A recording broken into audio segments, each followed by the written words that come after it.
What's going on, everybody? I appreciate you guys checking in on this Sunday evening, man. We fall way short, 24-41. We go to the East Coast. Commanders are ready for us. Obviously, they had a long time to prepare. There was question marks whether we're going against Jaden Daniels or Marcus Mariota. Mariota got the nod. Jaden Daniels couldn't go. And at the end of the day, man, we just didn't come prepared.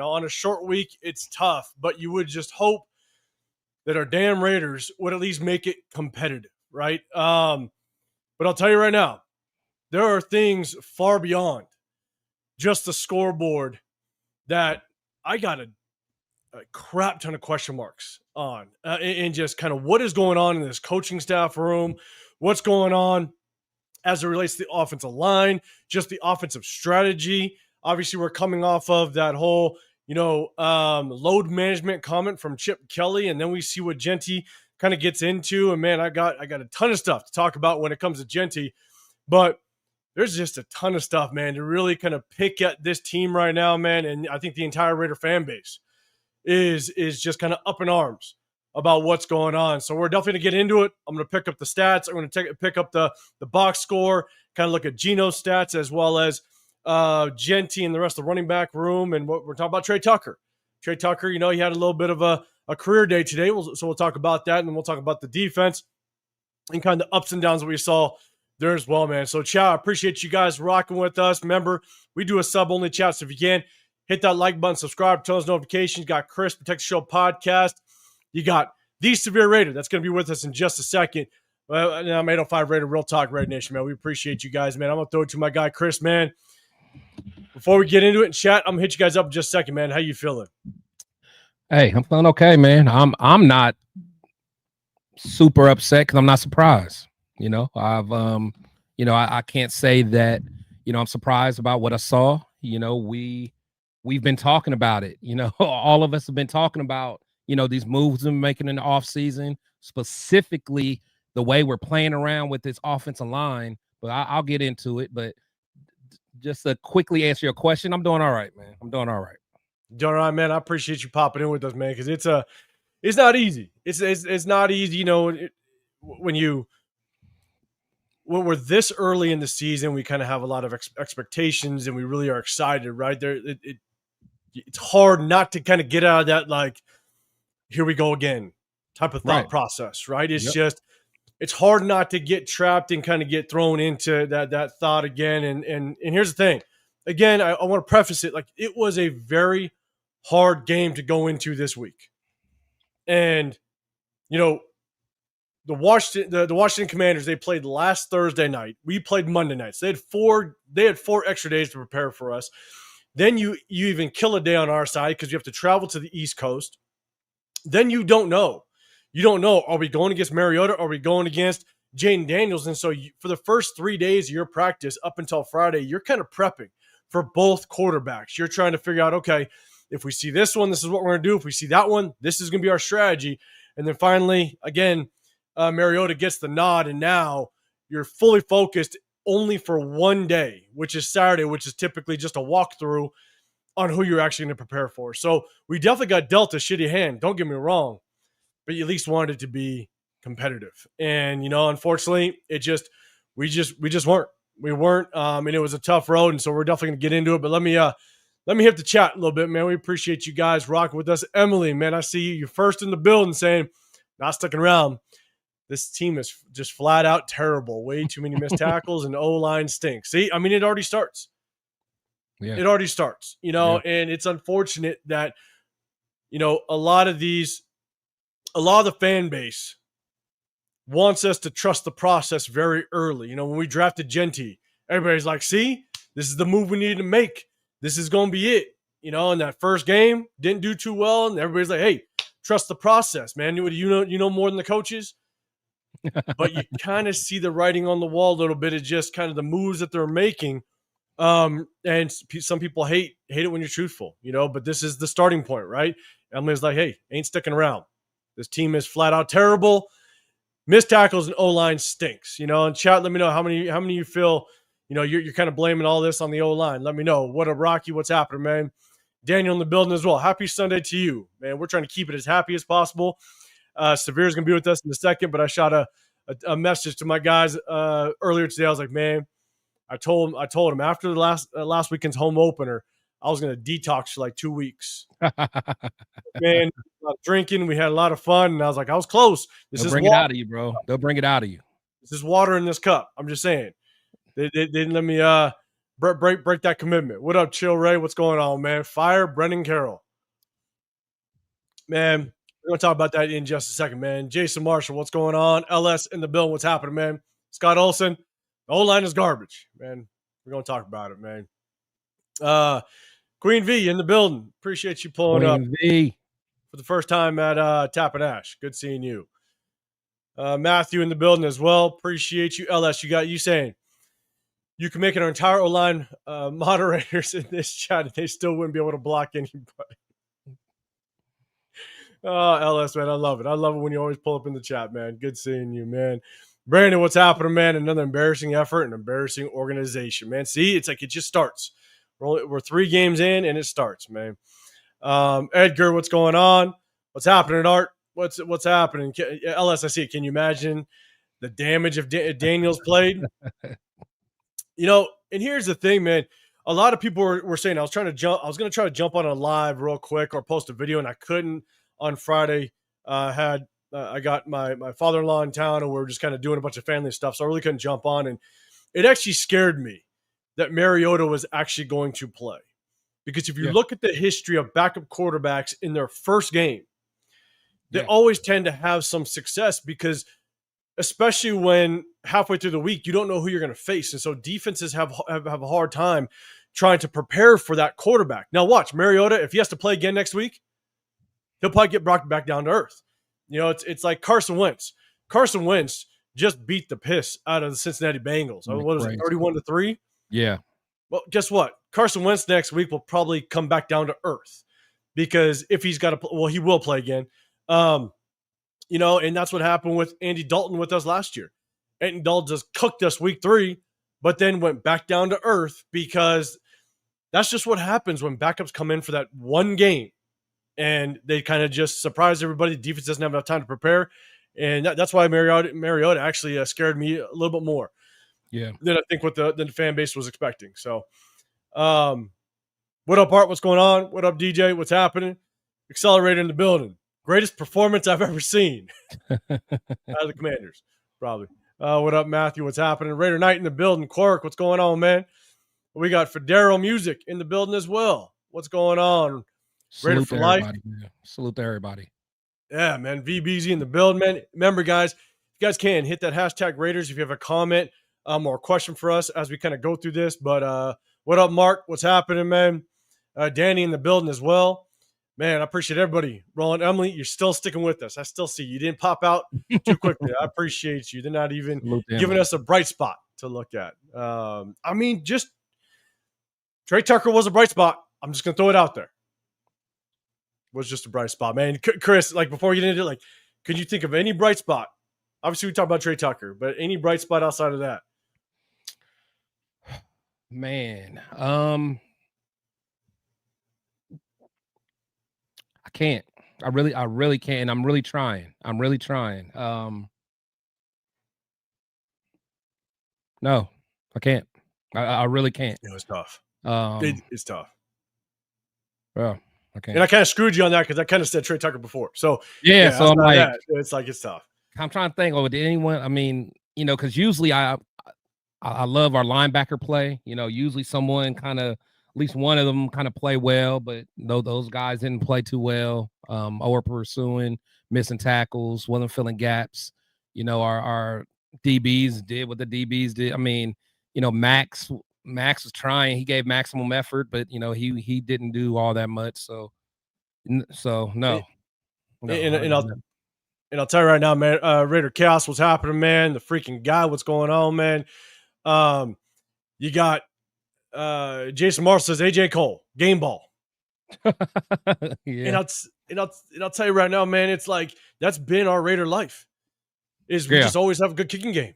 Oh yeah. Yeah, we always have a kicker. I jokingly said in Jeff's live the other day, I was like, man, In the kicking game, I trust because that's really all we got.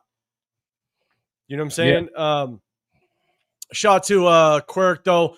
He says Gino was all right. And here's the thing. And I got it's funny. I got to plug this thing back in, but I got all my notes. I don't know if you guys could see it. Shit, I don't know. It's the glare's there. But one bright side that I could actually, and chat, let me know if there's a bright side. One bright side I could kind of pull from this a little bit. It was actually good to see a quarterback that can kind of scramble and extend the plays. Like Gino was running for his life. He was actually able to kind of run around and extend the play and try to, find the receivers that can adjust to him scrambling. That was one good thing. It was probably around the third quarter. I was like, damn, if it wasn't for Gino being able to actually scramble a little bit, it would have been even uglier. Oh yeah, because he got what, sacked 5 times. He literally got himself out of at least 3 or 4 sacks, at least. Yeah. And so I got to give him to that. Gino to that is like, look, like he was running for his life, for sure. Big pick, what's going on? The bright side is we'll see Rodgers and Grant ahead of schedule. I don't know if that's a bright side. That's not a bright side at all. Chris, what do you think about that? No, you got Rodgers. I'm not, I haven't given up on, but I did not like what I saw out of Grant at all, just during the preseason. Rodgers, he may still have something there, but I mean, regardless, man, it doesn't matter at this point. It doesn't matter. These coaches make terrible decisions, and now they're just laying in that bed that they made, playing around with this offensive line. Like I said, the rest of the NFL, they're getting their guys together. They're getting ready for game, and we're playing with JPJ and trying to move guys around and all this. It takes time to gel. They already have a new offensive line coach anyway, but you're playing around with these guys, and now we're seeing what's happening. So it's gonna get ugly, man. And I have a bold take, but I'm not gonna say it yet. I'll wait till Severe get here because everyone's gonna call me a hater anyway. But y'all really gonna call me a hater here in a little bit. Nah, here we go. What up, VBs? I see you, man. Kenny, you're saying Gino didn't extend nothing. I'm guess you said held. He held on to the ball too long and took unnecessary sacks, man. I see, Chris. I see your face, man. I'll let you have it.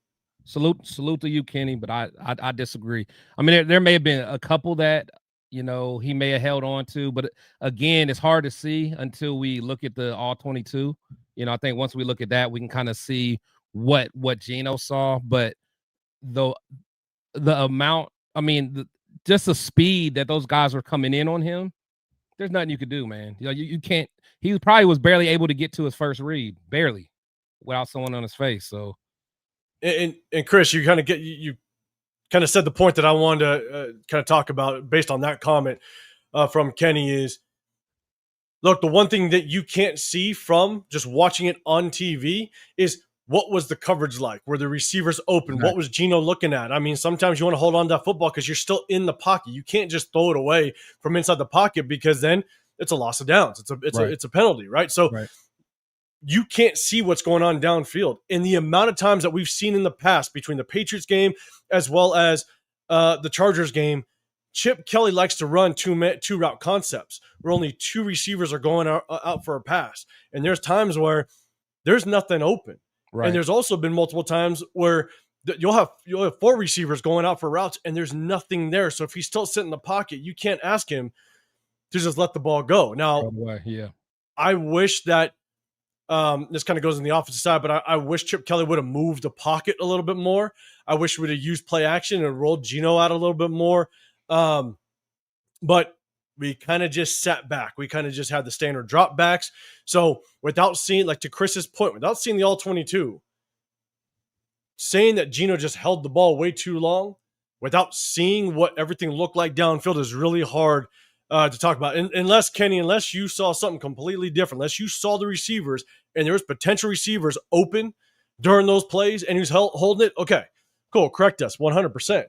But to just watch it on the TV, you can't see what's going on downfield, and I'd hate to say or just blame it on Gino. So, again, without seeing the all 22.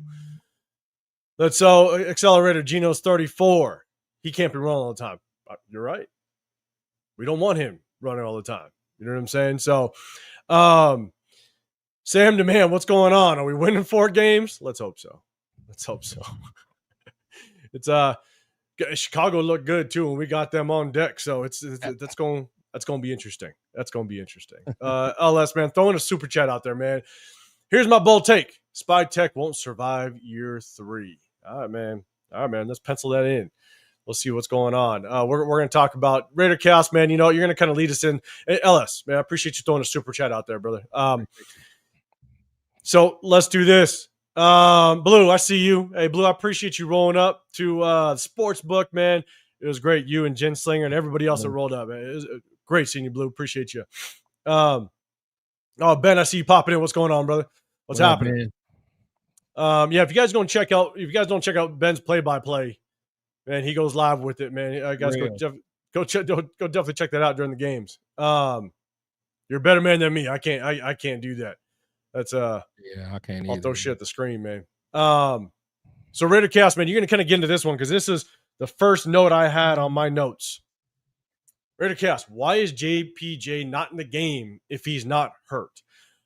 Severe's gonna be with us in just a second, man. Again, make sure you guys hit that like button, subscribe, and hit those notifications. Do a sub-only chat just to show our appreciation to our subscribers. JPJ was not in the game, and it looked like Kappa was the Kappa we knew he was going to be. Chris, man, I'll let you kick it off first. What's your thoughts on JPJ just not?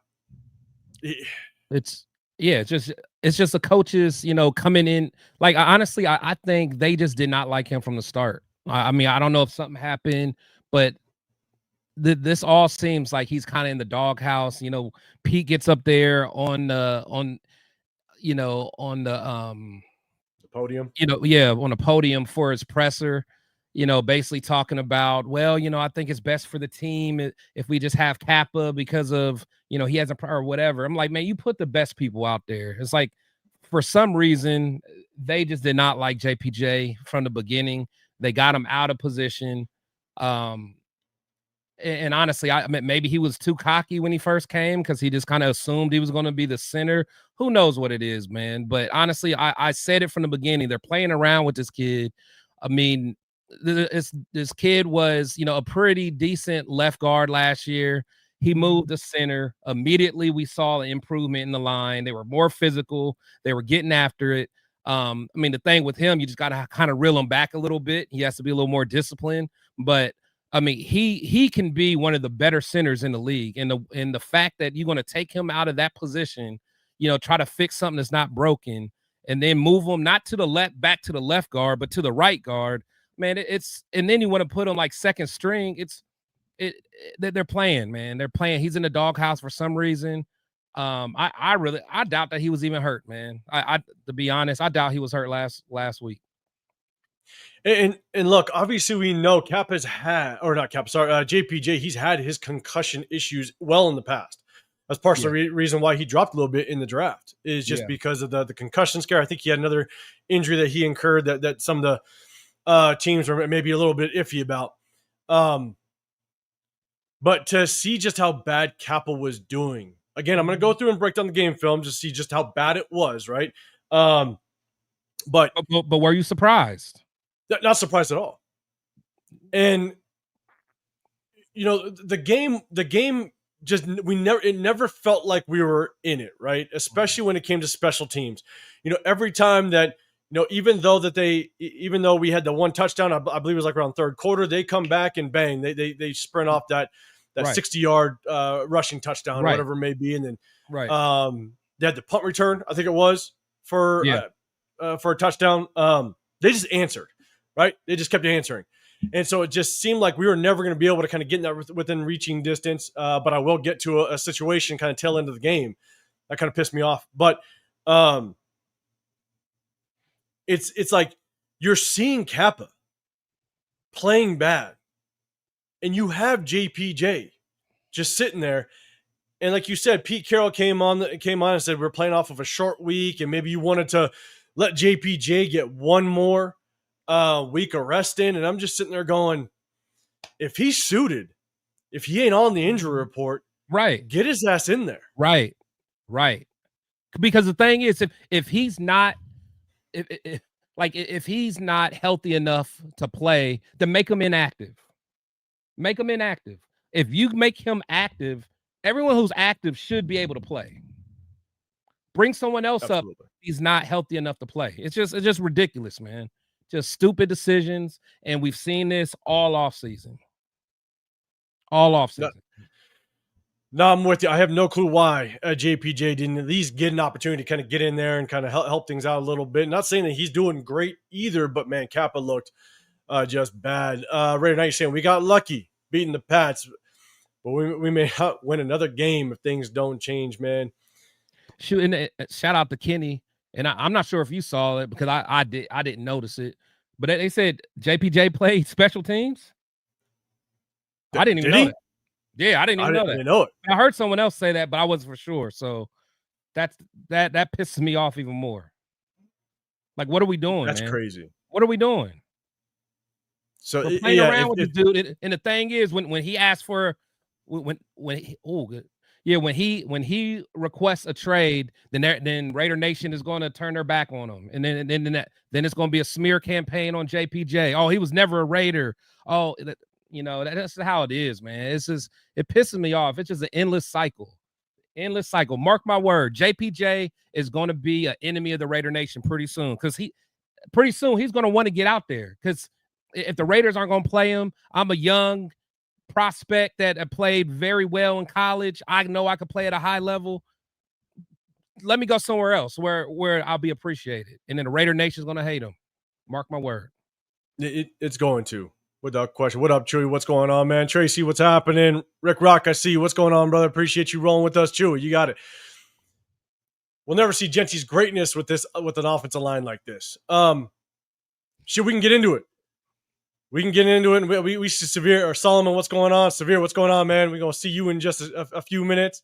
I don't even know if I want to. Man, I'm not going to read. I'm not going to read this goddamn comment, Severe. I'm going to wait for him to get in here. So let's talk about Genty. We could jump into that because I'll share the screen real quick just to kind of look at his stats, right? And so Genty, 17 carries, 63 yards, a 3.7 yard per carry, had a long of 18. So he did have one. He had a couple. I want to say like three good carries. But then you kind of look down to the receiving and didn't get any catches. No catches on the day. And so you see his stats. Now, chat, let me know. Let me know what your thoughts are on Genty. 17 carries, 63 yards, 3.7 average, 18 long. And so longest carry. We're going to go back up to the big screen. Now we kind of see the stats. Yes, the hard part is the offensive line's tough. It's tough to run behind offensive line when you got just action in your face 2 yards deep into the end zone. But I'm going to sit there and go, I got two things to say. And the first one is you can blame part of it on the offensive line. The other part is I still want to see Genty be able to create his own greatness being picked number 6 overall. You saw a couple times with the Commanders running backs, that Krosky Merritt guy, there was a couple times where he had defenders in his face 2 yards in that backfield. He hit a little jump cut and still gained about 7 yards. There was a couple times those running backs were even with action in their face, 2 yards in the backfield, they still were able to be able to have the vision, to have the athleticism, and still make something happen. That's what I want to see out of Genty. Now, again, I'm not saying that it's not going to be hard because that offensive line was not helping him. But as the number 6 overall pick, I want to see him still be able to make things happen, create the success that he wants to have. So, yes, I'm putting a lot of it on the offensive line, but I'm also putting some of it on Genty, but I'm also putting it elsewhere as well. And I'm going to talk about that in just a second, but I want to give Chris a shot, man. Give me your thoughts. Yeah. So Genty. Honestly, when it comes to Genty, I'm not going to be too hard on him. He started off kind of rough, but yeah, a lot of it's the offensive line, man. Like he was getting hit when he got the ball or as soon as he got the ball. I felt like he did the best that he could. Again, just kind of comparison to him and Josh Jacobs. Josh was able to kind of make a little bit, like you said, kind of show that magic a little bit more. But Genty's a rookie, so I'm not tripping too much now. But the whole thing is, that's why you don't pick a Genty at number 6, because you don't have the line to utilize him properly. That's why when we were saying that we didn't want Genty, it wasn't that we just hated him as a prospect. I mean, I think all three of us weren't like super thrilled about him. He had, he has his his skill set, but we need we got to get this foundation together before we can even think about getting a running back that high. I mean, it's no point to having a guy like that when you cannot give him the opportunity to be successful consistently. You just can't do it. So sorry, go ahead. Go ahead. And you're 100% right. Like, as a number 6 overall pick, he's got to be able to create some of his own success. We want to see that. But here's the thing that I'm actually getting more frustrated about is, as a coach, you have to put players in the best chance for them to find success. If you're starting to see it and realize that this offensive line isn't consistently creating opportunity, right? And now, mind you, last week, as well as especially that Patriots game, we showed, when we broke down game film on Wednesdays, we showed there were opportunities that Genty missed. The holes were created. They were there. Genty just didn't see them. He didn't make the right cut. So a lot of it was on Genty, because the offensive line were creating opportunities. But here's the thing. Genty is not this quick start and go guy. He's not going to be that quick scat back in the backfield where he's going to make that hard cut, bang, he's gone. Like, he's not that type. He's more of a fluid runner. Right. You know what I'm saying? Like, he is going to kind of weave his way. That's how he was at Boise. That's why that's why he basically he welcomes contact. Yeah. Defenders bounce off of him because he's not going to juke you. You know, he's not going to be that Barry Sanders type where puts his foot in his ground and he cuts 3 different times and misses somebody and goes. So get him in space. Where are the screens? Yeah. Where are the pitches to the outside with a lineman pulling in front of him? Where are the plays where you can scheme him into open space and give him those natural running lanes? Yeah. And get him an opportunity to be one-on-one with a defensive back. Now, we see once he gets past that front 7, he handles business. He can run those guys over. He can make guys miss. But like you said, we have to be creative, man. And we're not doing that. And I put that on Chip Kelly. 100%. Goddamn, coach. 0-2 and Tommy doesn't play. I watch, coach. Let me catch you. Tommy Eichenberg's gonna get one play on defense. Let me catch it. Let me catch it. I'm gonna shut that down. Chewy, we're gonna crush Genty Spirits, man. If it ain't already crushed at all, man, I'm telling you, that's part of the. That's one of the things that really kind of caught my eye with the lack of effort on that passing play last week.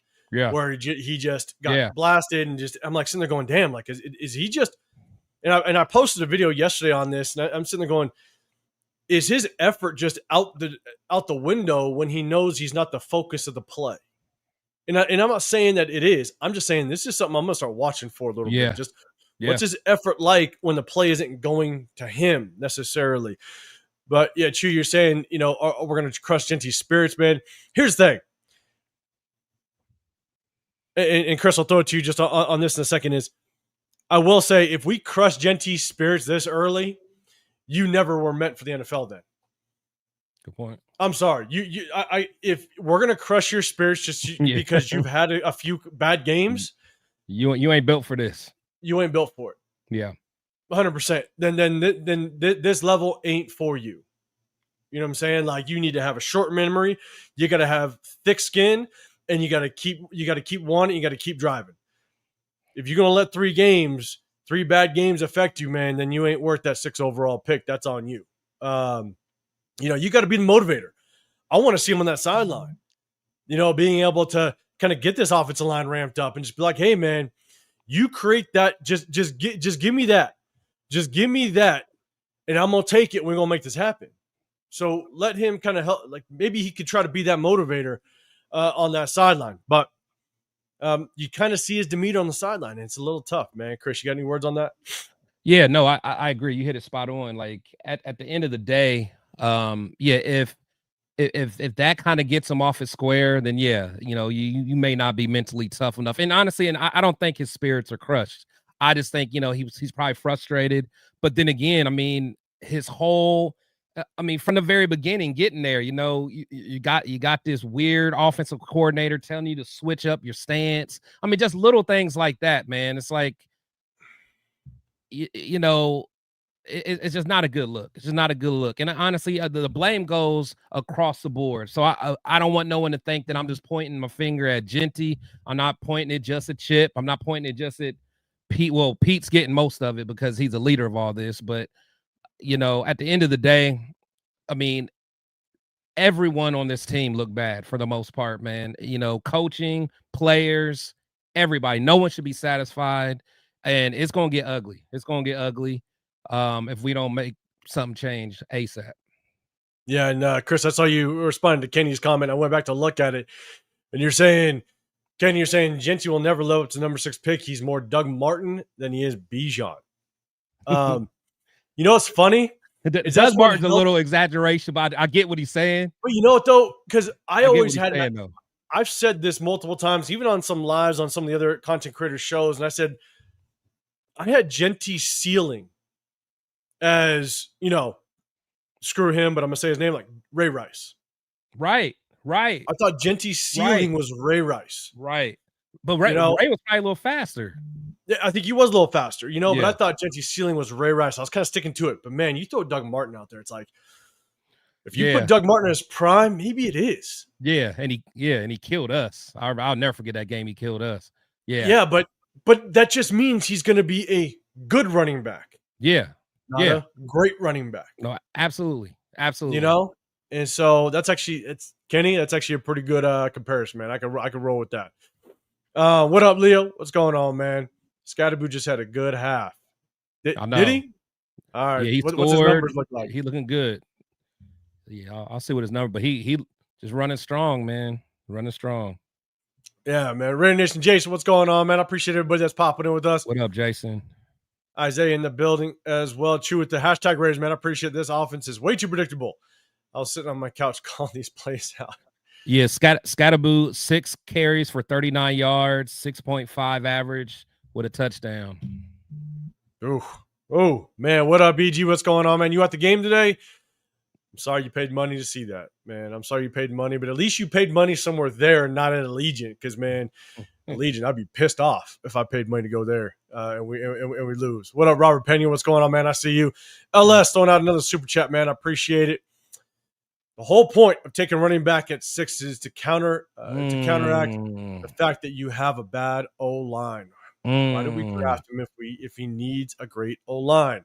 A 7th round running back would look good behind a great O-line. Yeah, crossing merit. 100%. And this is, I'm going to throw it to you in a second, Chris. Right there. This is what we've been saying since day one, since a long time ago. Damn it. So, Chris, man, you respond to that one. No, I mean that is spot on. That is spot on. Like, salute to I forgot who said it, that we're expecting too much from Genty or whatever. No, he's a number 6 pick. That's why you get a running back at that point, because you're like, hey, we don't have much. We need somebody that can almost save the day. And just kind of thinking about like the Cowboys when they got Emmett. I think they were still not all the way there yet. I think they were still kind of struggling. I know they got Michael Irvin a year before, whatever. And then they got Emmett, but they were still like developing. But once Emmett got there, Emmett was a game changer immediately.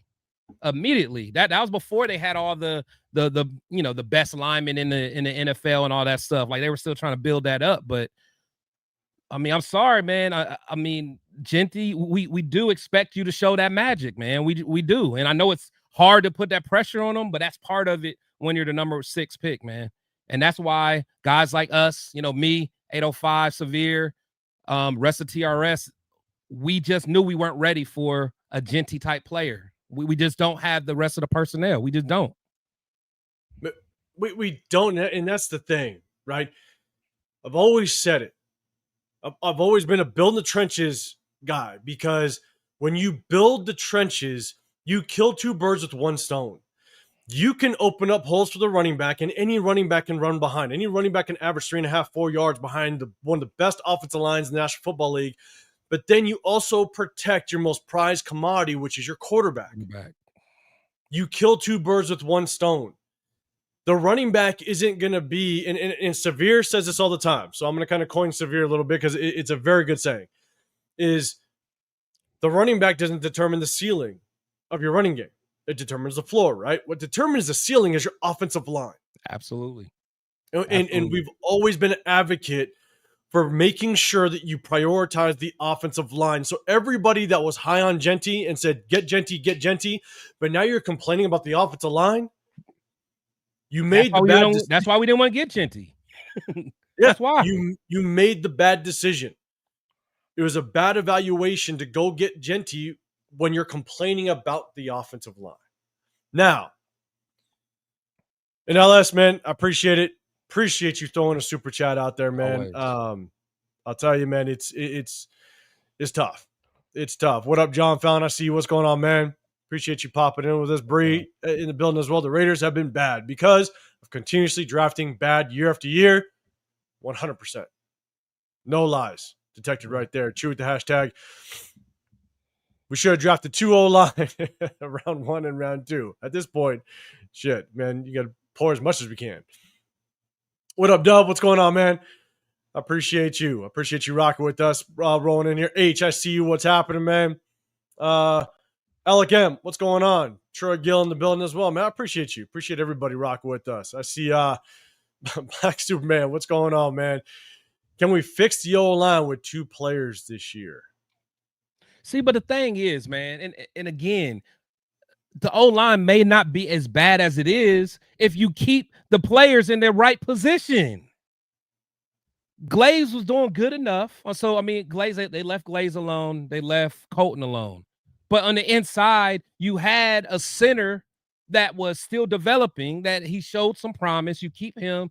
All the statistics say that Jordan Meredith was one of the best left guards last year. So you keep him there. Now your only question is at the right guard. Now, if you want to bring Kappa in, that's fine. Bring Kappa in to battle against Parham, or, we drafted Caleb, Caleb Rogers. You bring him. So now it's like, okay, and then maybe we could have, tried to get another free agent or whatever, but that's where the competition should have been. Let the other guys that wasn't broken, let them continue to develop together. But no, we want to put a guy that's never played center before at center. We want to put JPJ at the right guard, not even at the left guard. I can go on it. Never mind. Go ahead, man. No, you keep going, because here's the thing. I know, because I'm. It's just like it's a broken record, man. But it's just ridiculous, man. Like, everyone wants to talk about this O-line, and I mean, they're trying to build it, but that starts with the coaching, man. Playing around, coaches playing around, man. The guys can't gel when you do the stupid stuff.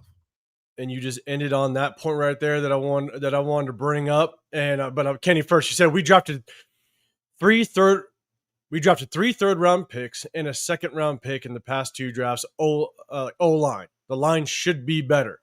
Right. Correct. But at the same time, we also had a crap ton of salary cap space last year, this past offseason. Remember that. We could have went after someone better than Kappa. Now, I'm not saying the free agent will want to come here. I'm not saying that. But we were really never tied to anybody. And you could tell, because of the relationship that Kappa has with Spytek and Tom Brady, they probably were eyeballing him from the start. Absolutely. Absolutely. And so it's not just the draft capital we poured in. It's the salary cap that we had to make bigger moves and potentially ramp up this offensive line. In addition to that, you got to remember, even though that we've poured in some draft capital, this past draft, we moved back twice in the 2nd round and could have picked up an offensive lineman. We moved back twice. And so we had opportunities to get guys in here that potentially could have helped us this season. But now we have a late third rounder or 2 late third rounders that have absolutely zero impact on the game today, the past games, and maybe even this season. And we have a horrible guard and Kappa. And we had all the cap space in the world to make some moves in this past offseason. So for anybody that wants to sit there and go, trust the process ain't looking too bright as it stands right now. No, for sure. And the fact that, one thing that they were saying is, they took a lot of time to study, the film from last year. Like, how can you study the film from last year and come to the conclusion that Parham is still a starting talent in the NFL? Like, he should never like, you should look to upgrade for him ASAP. But the fact that he must have always been in the plan. To start. He had to be. That's my guess. And Jason Marshall, I'm glad to see you holding on to it. Genty could be him behind the Eagles offensive line. He could be him. Exactly. He could be. Exactly. So get him a good line. Yes, he will be him. But the thing is, you don't draft him at 6 if you don't have the offensive line. 100%. Guys, if you can't remember, hit that hashtag Raiders. Just catch my eye.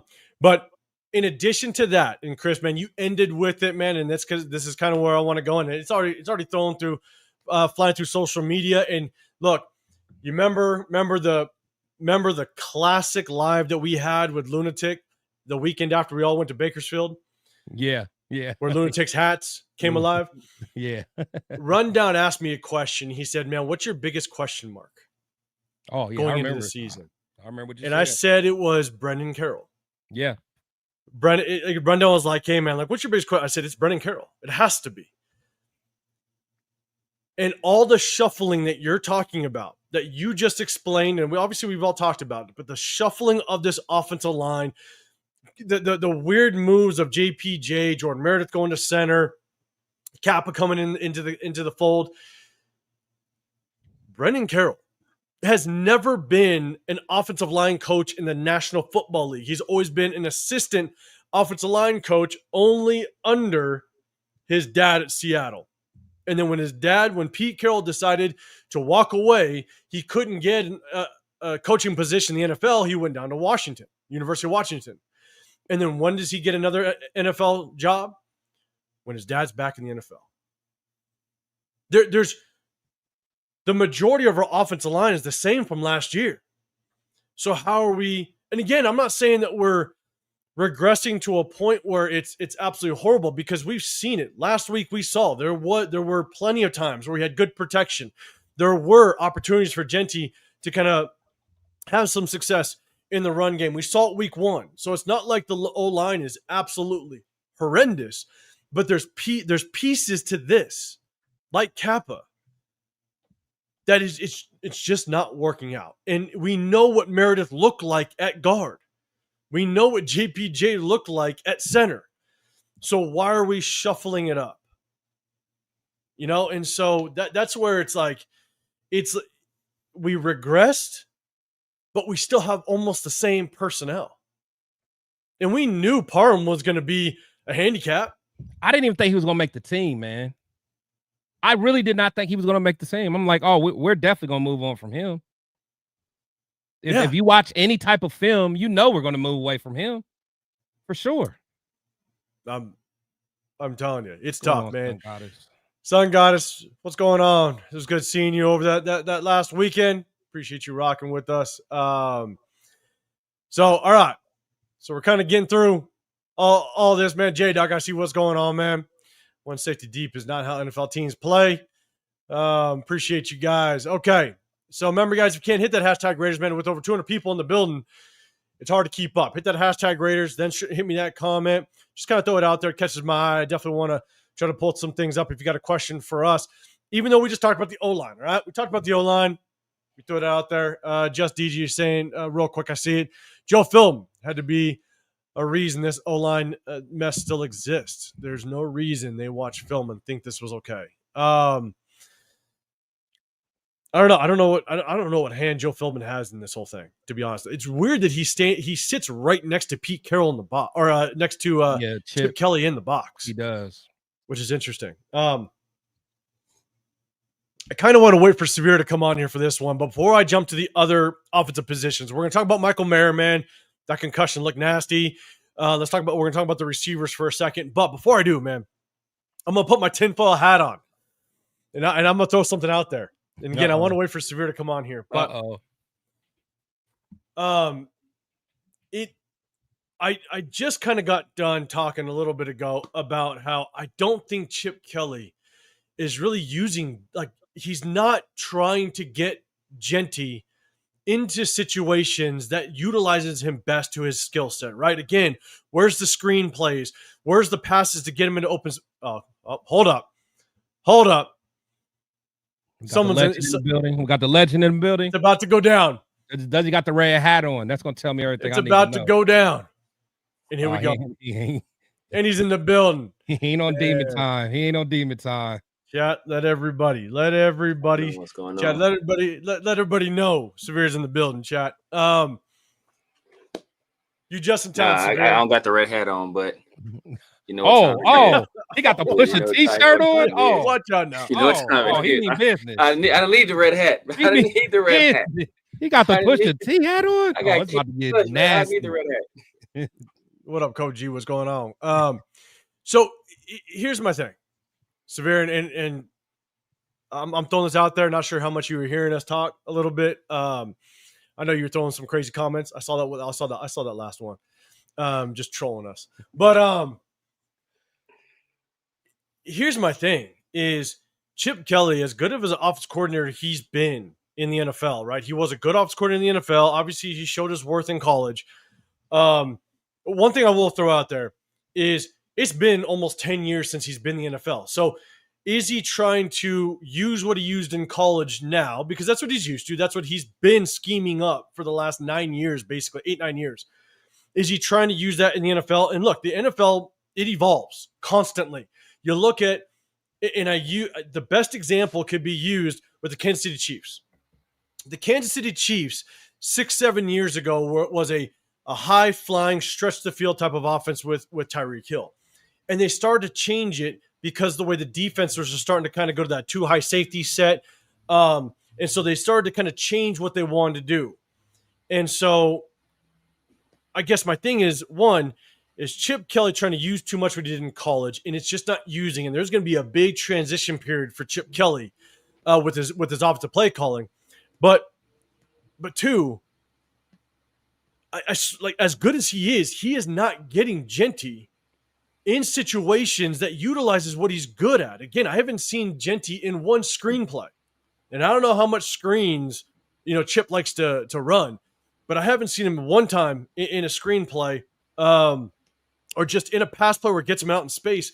And I'm just sitting there going, holy shit! Like, if I continue to see this, if another 2 weeks goes by and we don't try to get Genty out in space, I'm like, damn. And again, it's conspiracy theory. It's tinfoil hat shit. But I'm like, is Chip Kelly doing it on purpose? Maybe Spytek and Pete Carroll will pound the table for Genty, and maybe Chip Kelly wants somebody else. And he's sitting there going, shit, I told you so. He can't run between the tackles. I don't know what it is, to be dead honest, because nothing else can explain to me why you're not using him better. Severe, man, what's your thoughts? I rambled for a second, man. My bad. What's your thoughts? Yeah, man. My thoughts are fuck Pete Carroll, fuck Chip Kelly, fuck Patrick Graham, fuck Brendan Carroll, fuck John Spytek like a motherfucker. Sandra Douglas Morgan, I see you at 8, baby. It's not your fault. It's not your fault, baby. I see you at 8. Don't worry about this thing. Do not worry about this. This not you. This not your doing. But yeah, man, look. He had no problems throwing screen passes to Trevion at Ohio State. He was running pro concepts at Ohio State. He was running duo. I ain't no other offensive coordinators in FBS running duo. Like, he was running pro concepts in the college football. So it's not like he was detached or away from the game. When he came to the game the first time with what people called a gimmicky offense that wouldn't work, he still had that team top 10 offense. So he went last year. He slowed the tempo all the way down. He was one of the slowest paced teams in all of Division I football, and they won, and it worked. He had a recipe there, and he utilized 2 different backs in a multitude of ways. So if he's not calling it, it leads me to believe he don't think it's going to be successful because nothing else he's called has seemed to be successful. And all we hear is excuses as to why it's not successful. When I see, Genty's getting hit by the line of scrimmage, I see Jeremy fucking McNichols get hit 4 times at the line of scrimmage and still goes yard. Takes to the house. Is he generational? I guess he must be, because he's doing something that the guy that's supposed to be generational can't seem to fucking do. So I don't want to hear these excuses. Like, and you know what? Not to cut you off. Just on TV, I'm watching in the first half, Cam Scatterboo, 5 forced missed tackles. Oh, that's like the first. I mean, that they're just. I mean, just that. And people keep pointing to this stuff. Some of these hits, Genty is causing himself. Not making the correct read, not setting up his blocks, not pressing the hole, and then cutting back. Some of this is of his own creation. All right, you can't be like, you can't fucking leave your fried chicken unattended while it's cooking, and then get mad that your house burned down. Well, bitch, it's on you. That's on fucking you. What was you doing?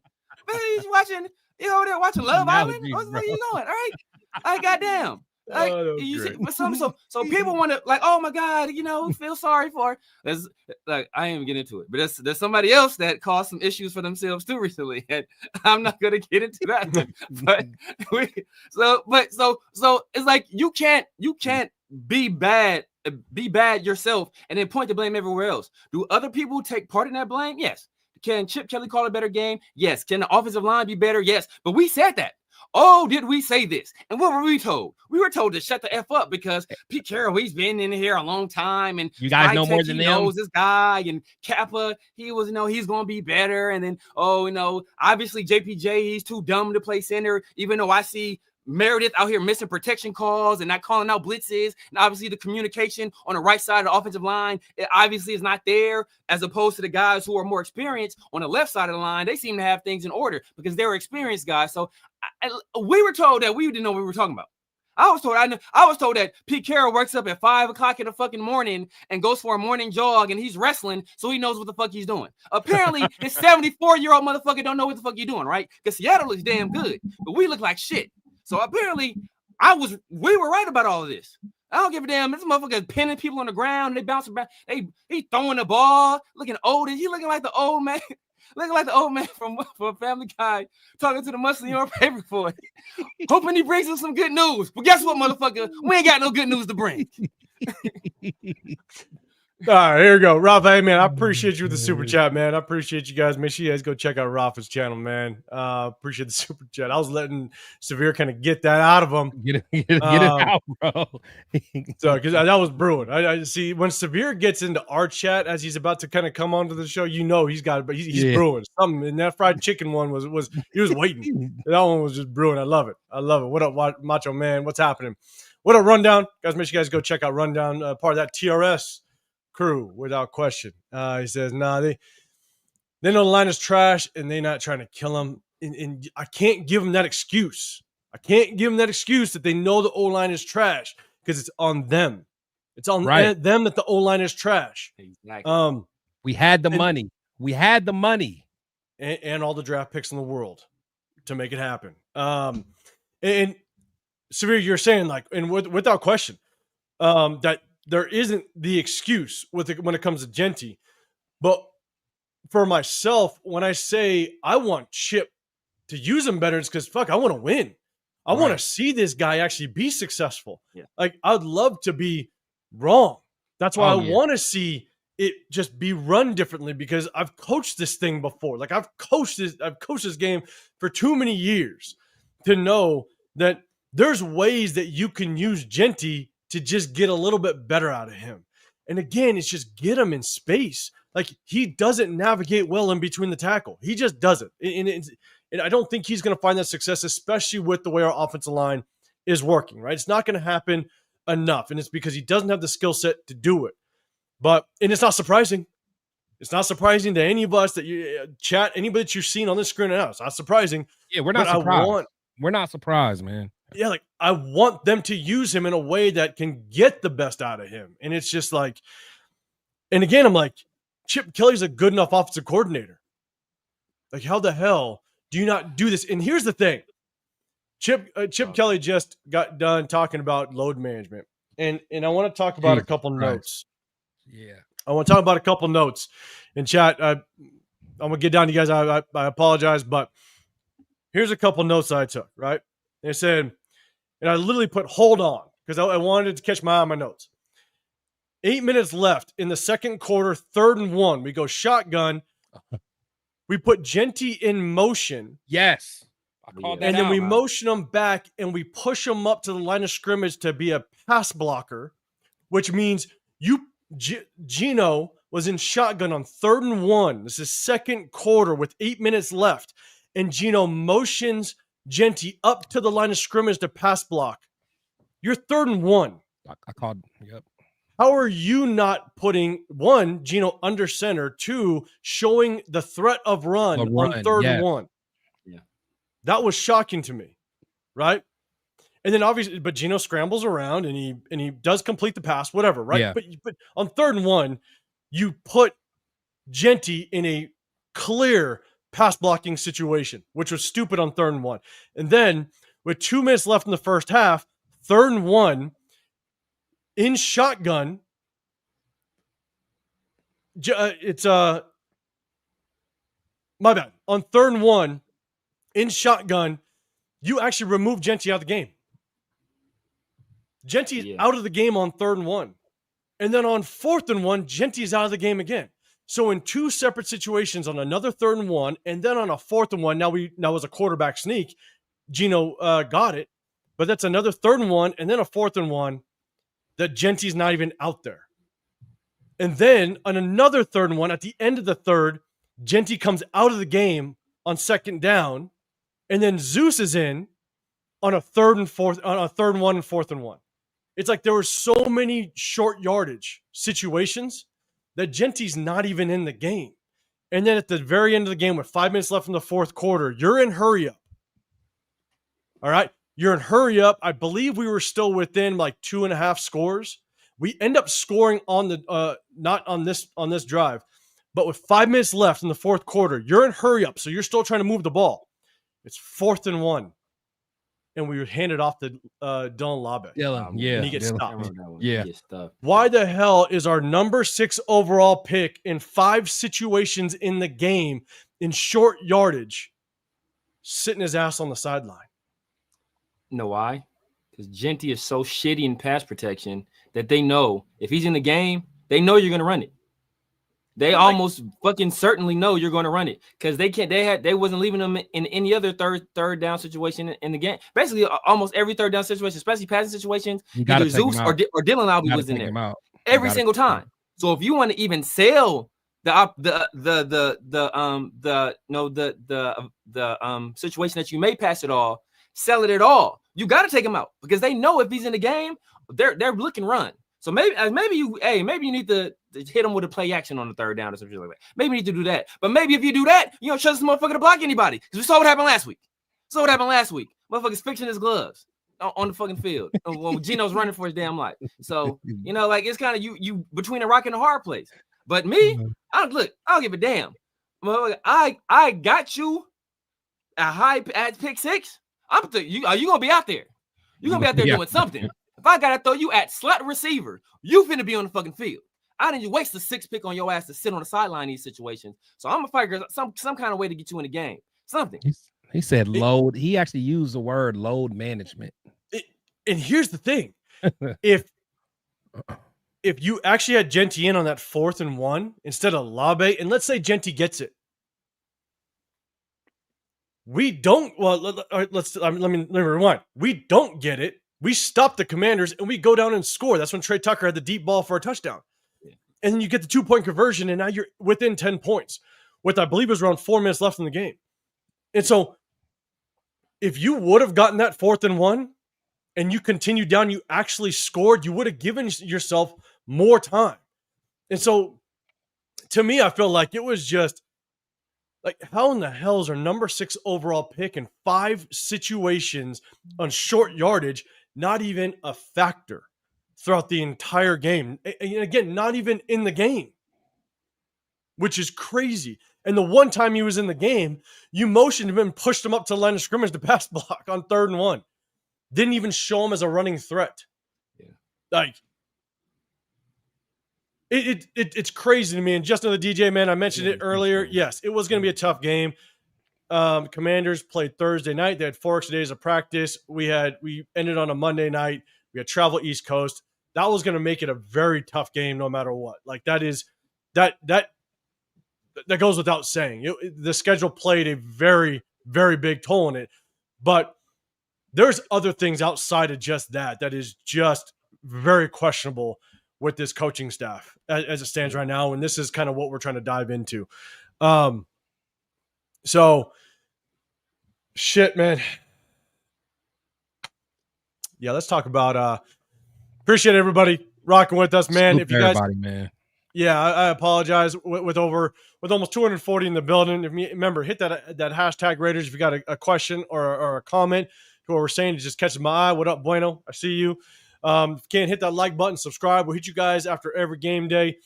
Just kind of give you our thoughts, our recap of it. But on Wednesdays, we do hit you with a complete breakdown of game film. And so it will give you a deep dive as to what we see as we break down the all 22 and we show you, man, we have a good time. So make sure you tap in with us. But you got Chris, Protect the Show podcast on this side. You got The Severe Raider on that side. I'm 805 Raider, RealTalk Raider Nation, man. We appreciate you guys. Hit that sub button because we do a sub-only chat. We do a sub-only chat, just to show our appreciation to all of our subscribers, man. So we definitely appreciate y'all. What up, Henny? What's going on in the building? Coach, I told you, if Tomiyami just plays one game of defense, man, I'm going to shut down your 0-2 record with Tommy on the field. I'm just saying. I'm going to shut that thing down. What up, Lone? What's happening, man, in the building? What's going on, brother? Appreciate you rocking. Didn't Tommy miss the tackle on the field on that long ass return? Wasn't he the gunner on that? I swear he was gunner on that one of those long ass returns and he missed the tackle. No, I think that was Lindenberg, maybe. Tommy's 44. Tommy's 44. Okay, I know Lindenberg. I think Lindenberg missed a tackle. I think Lindenberg probably did too. Tommy was down there. He missed a tackle. I remember that play stuck out distinctly in my mind. I was like, as soon as I see Coach ass. No. Coach knows. No, he's like, no. Coach is like, no, that wasn't him. That wasn't him at all. I remember 44. Tommy Eichenberg. You got the wrong bird. We'll see. I'll look at the film, Coach. I'll look at the film. Man, all right, LS with that hashtag, man. I appreciate you.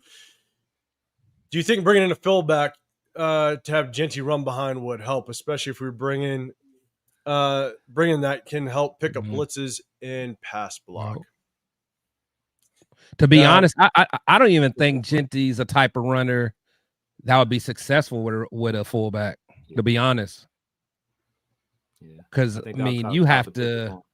Yeah, you almost have to be able to read blockers even more. You know what I'm saying? Like you just your vision and instinct has to be even more on point. So I don't even think, so especially if he didn't do it in college. Severe, what's your thoughts? Yeah, I think he never did it at college either. So I don't think that would help him much in the NFL. And as Chris kind of alluded to, I think that would just cloud the picture for him even more. He's already having some issues reading blockers, and he has tripping over pullers and slipping on grass. Like he'll be tangling up his feet with other blockers. Like I don't want to see that. I don't want to see that at all. The one thing I will say with the fullback is you can get more creative with your blocking schemes, and we're not looking like we're pulling well at all. You look at the last 2 games, like we cannot pull, whether we're getting blown up at the point of attack, or the guards just aren't getting there. It looks bad. So if you bring in a fullback, you can get more creative. You can let a D lineman go, and you get that fullback to kick out. But it looks like they've tried to do it. They've tried to do it with Mayer. They've tried to do it with Ian Thomas, kind of play them in that fullback type of formation or position. And we're still not getting much success. And so when you see them attempt to do it with some of our tight ends and it still doesn't work, I just don't know how effective it would be if we brought in a fullback. Because if you bring in a fullback, then that means you got to nix one of our tight ends. You got to nix another receiver, which we're so thin that, especially with Michael Mayer going down, obviously that's a tough one. We'll talk about that. But I honestly, I don't know just how much it would help, to be honest, because it looks like we've tried it with Michael Mayer and stuff like that. And it's not working out. Another thing that that just thinking about just thinking about the game, it could have got even worse. Like, if you think about it, we luckily, like, early in the game when Mariota, he broke on us and then he fumbled. Like, oh man, that got lucky. Yeah, like they were cooking. Like, they may have went down and scored that drive, and then also the dude dropped that touchdown pass. That rookie, he dropped that touchdown pass. So, man, this game could have got out of hand fast, man. Like, luckily we had some plays, but yeah, I know we'll talk about kind of the future state of the rest of this season, because y'all ain't gonna like what I'm about to say. What up, Space Beast, man? What's going on? Let's fire it up, baby. Let's fire. What's going on? All right, so before we fire it up, hold on. Before we fire it up, hey, Space Beast, if you're throwing a super chat out there, man, I appreciate you. You guys remember, hit that hashtag Raiders. You guys have starting next week. Starting Bishop Cunningham is back. Bishop Cunningham is back next week. Hey, we might as well start our mock draft simulator. Exactly. We I don't. Hey, bring hot dog water back. Hot dog water back in the building. No, see, I need to stay as far away from that nickname as possible. But hey, but at this point, nah. You guys are out your goddamn mind with any type of name you throw out at the Raider War Room, because none of us picked Genty early. We're just gonna tell you that, man. Oh, absolutely not. Absolutely. Look, shout out to Coach. Coach said before the season, he's like, "Yeah, we about to suck. I ain't even watching this year." he said before week 1, he said this. He caught that like a mug. Oh man. My Sundays are open to do anything. I'm out. See, and that's what's hard, man. I'm serious. I just imagine Coach like not watching the game at all. He's sitting outside, grass freshly cut, just sipping the Jamba Juice, just as the wind blows by.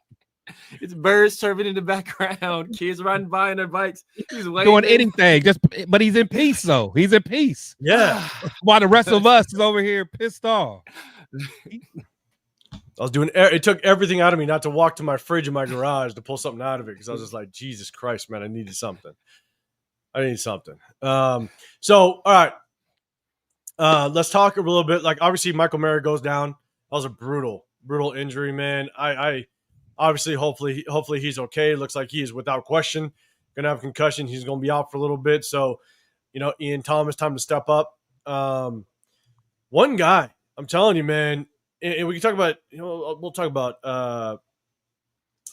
the bigger name first. Is, man, Brock. Hold on. Put up Space Beast's comment. Salute the Space Beast, man.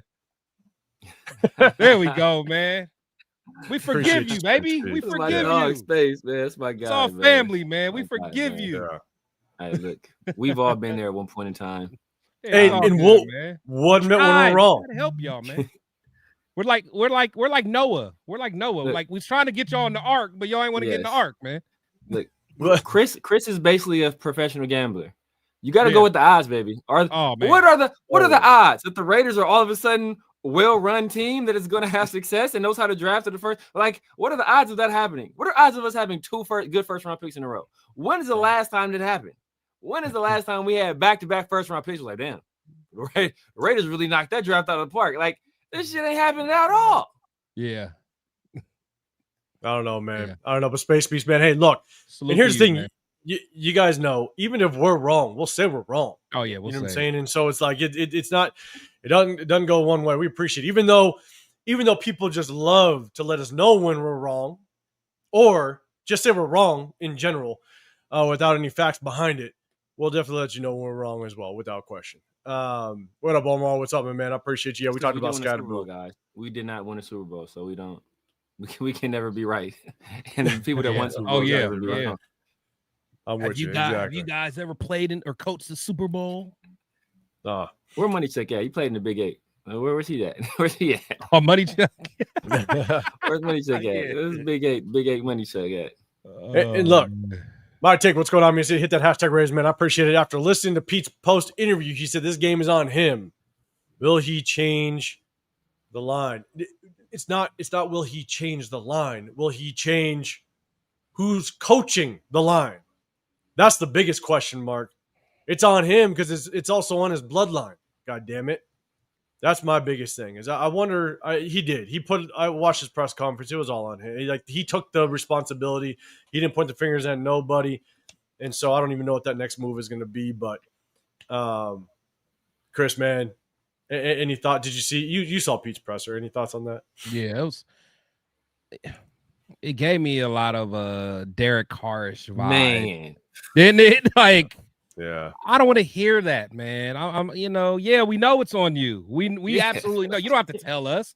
Well, you don't have to tell us at all. Don't remind that. I know you want to try to show self-accountability. I get it, but it's just bad decisions, man. Bad decisions, and I don't care about all this talk at the podium, man. Make the changes. Exactly. Make the change, and that's one thing about like at least AP. Like when there were certain times that things had to be changed. Like that next day, like you'll hear about a change like on Monday. Okay, something's changed. So like I want to see if we hear about a change tomorrow or the next or whatever next time they practice. I want to hear about some kind of change or some kind of shake up ASAP. Because we're going into week 4 and sorry, we may not win another game till week 17. That's the bold take right there. Man. You heard it here first. So, hey, any thoughts on the schedule? Look at the schedule. We may not win unless we sneak one in with the Titans. I think that's we have trouble with. We have trouble with quarterbacks that can run. But the Titans have a good defense, though. They have a good defense, and they have a quarterback that can run. look, P this, y'all, and this is why. Imagine Jeffrey Simmons versus Parham, Meredith, or Kappa. Good night. Good night. Good night. Chris like, I ain't showing up for the live, boys. I'm not showing up live. I'm just calling it now. Good night. I didn't even think about that. Jeffrey Simmons versus Kappa, Meredith, I didn't even think about that. Or a Parham. Oh my God. Oh my God! Schedule, we were letting Tierre Tart have his way with this. What do you think he's gonna do? You think Jeffrey Simmons is going? Oh, yeah, man. But the press conference, I was had the same sentiments as Chris. Yeah, but it's on you, bro. You the head coach. Of course, it's on you. Like you hired this bum ass kid as the O-line coach, like because he had your last name. Like like if you were a real head coach, you will walk your son into the office, tell him he's out of the wheel and fire him. Like that's what you would do. But you're not going to do that. He's not going to do that. This man is Brendan Carroll's been completely incompetent. And I don't know if the offensive line shifting was a Pete Carroll idea or a Brendan Carroll idea. I hope to God it's not a Chip Kelly idea because now we got to get rid of him too. He had to sign off on it. So he has to take blame. Yeah, so has to. I mean, look, Brendan Carroll is the first person who needs to go. And if we still don't get better, Chip Kelly needs to follow him out the door right behind him. And if y'all really keeping y'all same standards, I don't want to hear about this shit about, we don't want to fire another coach back to back. Nah. I don't want to hear that shit. We win 4 or 5 games. With a drafting Genty, with a second year Brock Bowers, with Geno Smith, an upgraded quarterback. Oh no, Pete Carroll got to go. Pete Carroll, he got to kick fucking rocks. 5 games. We're not going to win another game till week 17. 5 games. To Shady Acres. Let him play some shuffleboard. Let him go teach at USC. Nobody seemed to have a problem with this motherfucker splitting his time between being an NFL fucking head coach and being a professor at USC. Oh, it's fine. Nobody had an issue with it. Now we getting our ass kicked, and now nobody still brought it up. But everybody had a problem with Antonio Pierce driving a lowrider and saying he's from Compton. Nobody's saying shit about this old ass man trying to do 2 fucking jobs. Like nobody's saying a damn thing about it. But everybody has something to say about and where Antonio Pierce was from and what he wore and the car he drove. And everybody, it was on everybody's mind. Everybody's fucking mind. But this dude being 75 years old and should be in a retirement damn home, should be doing something, sitting on a board somewhere, not doing a no pay or no show job, getting kickbacks. That's what he should be doing instead of the daily grind of being an NFL coach. It was all happy-go-lucky in the offseason when he's wrestling and he's throwing the ball around, looking hella old, and these tight-ass shirts he got on. Like, bro, put on a fucking sweater on. Nobody will see this shit. I don't see your old ass out here in the fucking field. It's like, you look sick, man. Get out of here. Go play with your grandkids. Why are you here fucking up my team? Leo, appreciate you throwing the super chat out there, man. I was trying to get to it, but I was letting Severe cook for just a second. Man, Leo, I appreciate the super chat. Man. Chip Kelly and Brendan Carroll are next super fight. Like I said, if we saw when Mariota ran into Dan Quinn, that had been Pete Carroll, we'd be lighting the torch. Okay. We would be lighting the torch. Every Sunday, we'd be lighting the damn torch. Bro, that was one of the memory things. When we hired on Pete Carroll, I was like, I'm not even worried about him making, his contract. I'm worried about him getting upended on the goddamn sideline. His ass better be up in the box because he gets upended. If he gets hit like that, bro, he's hospitalized. He's done. We're searching for a new head coach at that point. But bro. Head coach he ate that shot to the nose, man. He popped back up and he was ready to rock. Yeah, that was a bold move. But hey, Leo, man, appreciate the super chat. Here's the other thing: Brock Bowers, 1 catch in the first half. 1 catch in the first half. He got a couple catches in garbage time. We're sitting there going, wait a second. Genty really can't get going. He's off the field in short yardage situations. Brock Bowers has 1 catch in the first half. Trey Tucker went off. All the love to Trey Tucker, man. Yeah. That was your career game right there. Yeah, that's to you. The Giants got them a RB1 in the 4th round or whatever. Cam getting off. Yeah. He just caught a nice little pass, made someone miss, ran somebody over. They got them a RB1. And the thing is, I like their RB. I like Tyrone Tracy they had already. So Cam must be hella like the Tyrone Tracy was good last year. Yeah. So Cam must be killed for him to get that many touches. He must be cooking. And he's blocking. He's blocking. So here's my thing though: is we've brought in all these weapons. Where's Deontay Thornton? Somewhere running the wrong route. Where's Deontay Thornton? We drafted him in the 4th round. He was supposed to be the complement, kind of like we drafted Jack Besh. I don't even want to talk about Jack Besh anymore. I mean, like it's a waste of a pick right now because with a 2nd round pick, you want them to start almost immediately and have an impact. And he's just I saw him in the 3rd quarter come in the game with the cleanest jersey I've ever seen. So you just know. You know where that's at. But Deontay Thornton? Deontay Thornton? Nowhere to be seen. I think we attempted 1 throw to him. I looking back at the stats, he had 2 catches. He had 2 catches. I believe 1 was in garbage time. And my thing is, if you're going to bring in a guy and be so excited about him being 6'5", 4'3" guy, but he's not going to have any type of focus on this offense or be a complement to something else. We're wasting away talent. Obviously, I know everybody can say it's week 3, but the thing is, the things that you do early is going to force teams to prepare when we play them. Chicago has nothing to prepare for. Chicago just knows our offense is struggling. So where is our 4th round draft pick, Deontay Thornton, man? Severe, any thoughts? I mean, I know you said probably run the wrong route, but yeah, man, that dude is, look, the issues that we saw pre-draft that we talked about, his ability to run routes, get open underneath, like beat press, like just the little nuances of playing a wide receiver at the NFL level. Like we all know about Josh Heupel's system. It's bound to put up big numbers. So it inflates guys' stats. And there hasn't been a Tennessee receiver since Cordero Patterson. that's turned into anything, right? Like, so like that. When's the last last time a guy from Tennessee was any good? That's the last guy I could think of. So I mean, he's a 4th round pick. He shouldn't even be put in this situation. I know we don't want to talk about Jack Besh. We shouldn't even have Deontay Thornton out there. If we're gonna draft the receiver in the 2nd round, that should be the dude out there. That should be the guy out there. And where the hell's Jack Besh? Where does this dude at? That's what I'm wondering, because we're putting this on Dante. Dante should be he should be developing. 4th round guy. Yeah.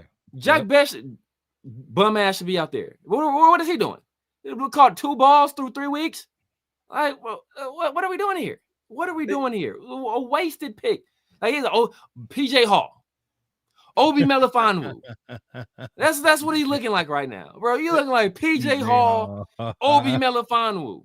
And here's the thing, John. I don't know if there's a coach out there a line coach that could help us right now. To be honest, I have no clue. So man, I appreciate you in that hashtag Raiders. I don't know who could help us at this point, especially mid-season. I want everybody, now that everybody, Severe, you weren't here. I don't know which chat you're in, but a lot of people are now saying this O-line is going to ruin Genty. This O-line is going to kill Genty, stuff like that, right? Those words are being thrown out there. Guys, let this sink in. If this O-line, which is on the coaching staff, then they couldn't prepare it properly. They could not understand what you needed first before you got a guy like Genty. Here's the thing. If this O-line, in your guys' words, not ours, because we already knew what Genty was. We already had our opinion on it. If this O-line kills Genty, Jack Besh doesn't see the field very often, pans out being a bust on a 2nd rounder. The 2 offensive linemen don't work out, don't see playing time this season, maybe not work out next season, who knows, but we don't see them on the field. Even if they get on the field this year, they're not going to do well, okay? If we can't use Deontay Thornton in a way that he could help this team, if he doesn't develop right, this could be one of the worst draft classes we've had in a very long time. Oh yeah. You got JJ Pegues and Tucker Hemingway. They're even inactive, I think, at times. Like, they were inactive last week. I don't think they've been active yet. No, they haven't been active. They haven't been active yet. They haven't been active yet, and I don't think Caleb or Grant have either. Yeah.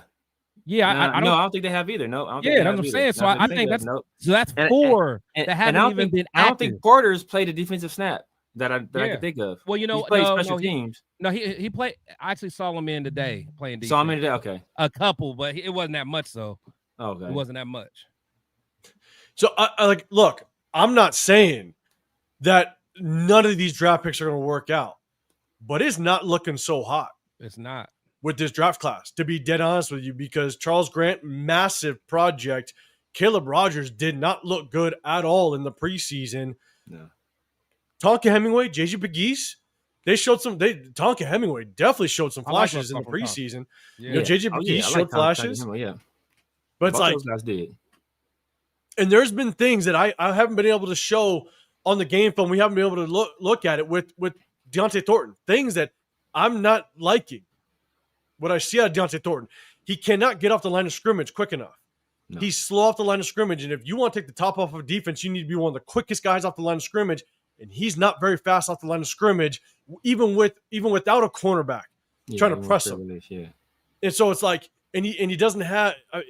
There's things about Deontay Thornton that is very, very questionable, and so again, I'm not saying they're all going to be bust. I'm not saying that it's all going to be just bad, but it's just not looking good as of right now.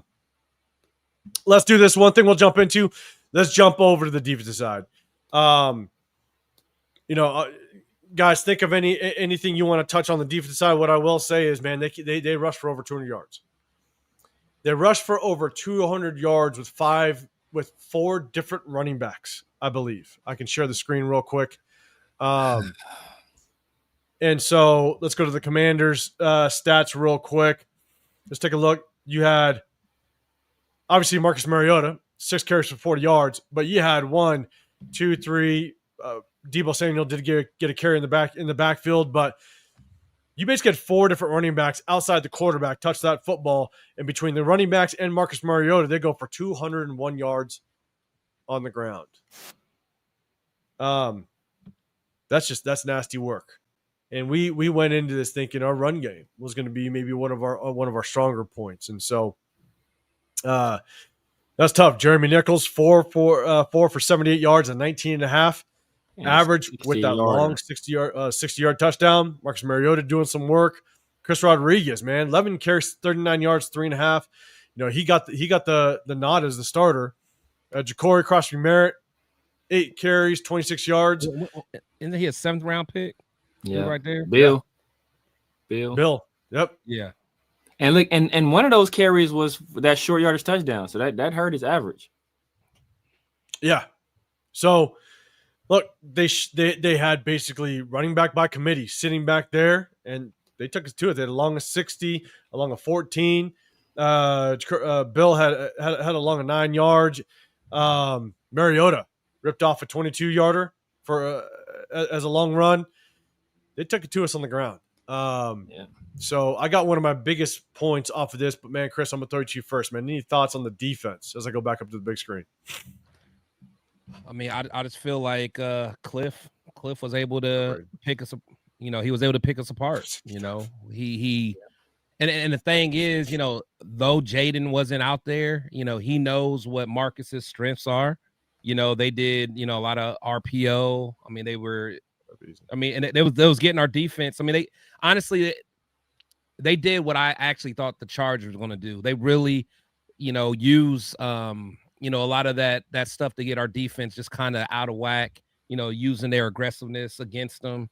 I mean, there was so many passing lanes. I mean, we just got out coached, man. That's really the only way to describe it. We literally just got out coached. We were getting bullied. We weren't making tackles. Seems like we were late in coverage. I mean, I can go on and on, man. It was just a bad execution across the board. Yeah. It is, man. Chill, Ray, man. I see you. We'll go back to that question. I promise. I appreciate hitting that hashtag Raiders. Severe, man. Biggest thoughts on the defensive side? Absolutely no pass rush at all. I mean, Marcus Mariota was out there looking like Randall Cunningham, like prime Randall, like Philly Randall. Like, I ain't talking about Vikings Randall. I'm talking about Philadelphia Randall Cunningham. Like, he's like just running all over us. If it wasn't for Thomas Booker accidentally hitting the ball out, he didn't do that on purpose. He accidentally knocking the ball out because Marcus Mariota thought he was so far past everybody, he didn't have to take care of it. Like, if it wasn't for him accidentally knocking the ball out, it'd be worse than what it was. Like, that low-key stymied a little bit of their momentum. So if it wasn't for that, it would have got ugly quick. Yeah, quick. It would have. And I was told that Thomas Booker was supposed to be this great run stopper. I was told he was supposed to be. I guess he stopped the run. I guess after 20, 25 yards. I guess he lived up to his name. I guess he got his ball back, but he got his ball back. You got Jeremy McNichol. Like I said, man, he had 4 dudes. 4. he breaks 4 of those tackles and runs 60. Runs away from people. Like Genty breaks 4 tackles. And then somebody hits him again. Like, he's get caught again. Like, this dude broke 4 tackles. It was gone. Like, you couldn't touch him. Like, that's the stuff I want to see. Even Bill was out there looking good. Man, it was like, man. And this is supposed to be a situation where Dan Quinn worked for Pete Carroll, right? Like, this should be like a mentor. This should be I taught you everything you know, not everything I know situation. Daniel's son, Mr. Miyagi. Man, right? Man. This was elder abuse. This was, you get those alerts on your phone. Like, what's a silver alert? You get the phone. It's a missing old person. It's a silver alert in the DC area right now. What the fuck is Pete Carroll? It was belt to ass all day long, man. This is crazy. It is crazy. And chill around. I'm gonna go back to it real quick because here's my thing. Look, Washington had a shit ton of time to prepare for us. The one bigger advantage that they had was they didn't have to declare who was going to play quarterback until like Friday. And so Raiders were kind of figuring out who was going to play. And then when Mariota gets in, you could just tell that run option killed us. Yeah. Nash got fooled with it. Killed us. Kuntz got killed on it. I mean, it's just like he got cooked. Yeah, he got cooked. Oh my God. And then, but it was also the RPOs. Cliff Kingsbury dialed up just a bunch of RPOs where they were just hitting soft spots in our defense. Yeah. I mean, they would just basically play action, RPO it, bang, linebacker sucks down, boom, you just hit the vacant spot. Like they just dialed it up on Safeties were so late, man. Luke McCaffrey finished with more yards than Brock Bowers. So let that sink in. Luke McCaffrey finished with more yards. But the thing is, I still don't think Brock is 100%. I don't think 100% either. Yeah, I don't think he's 100%. So I'm not even putting it on Brock, to be honest. So where's he's out there trying to just why are we not protecting him? That's why I don't believe it. I don't believe this load management shit. I don't believe it at all. Right? Yeah. You got the second best player on your team, at least the second best player on your team, out there hobbled, playing hurt, but you don't want to give it to your 6th overall pick.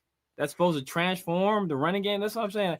The math is not mathing. It's not adding up. It doesn't make any sense.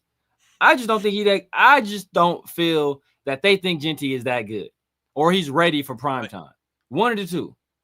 Either that or I don't think Chip.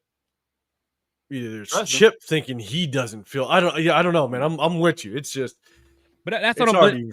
The thing is, we all know everyone's not on the same page. That's clear. We can all agree on that. We don't know where the disconnect is, but everyone is not on the same page, man. But look, I go back to this all the time. I said it when it happened. I said it a little while after it happened. After the draft, Spytech said that message, and I think somebody asked him about something. I think they might have asked him directly about running backs, and then he talked about, oh, you know what? I know some people wanted some guys, or there's some guys that thought they would be available later on in the draft, but hey, you just don't know how the board is going to fall, so you really can't take those chances like that.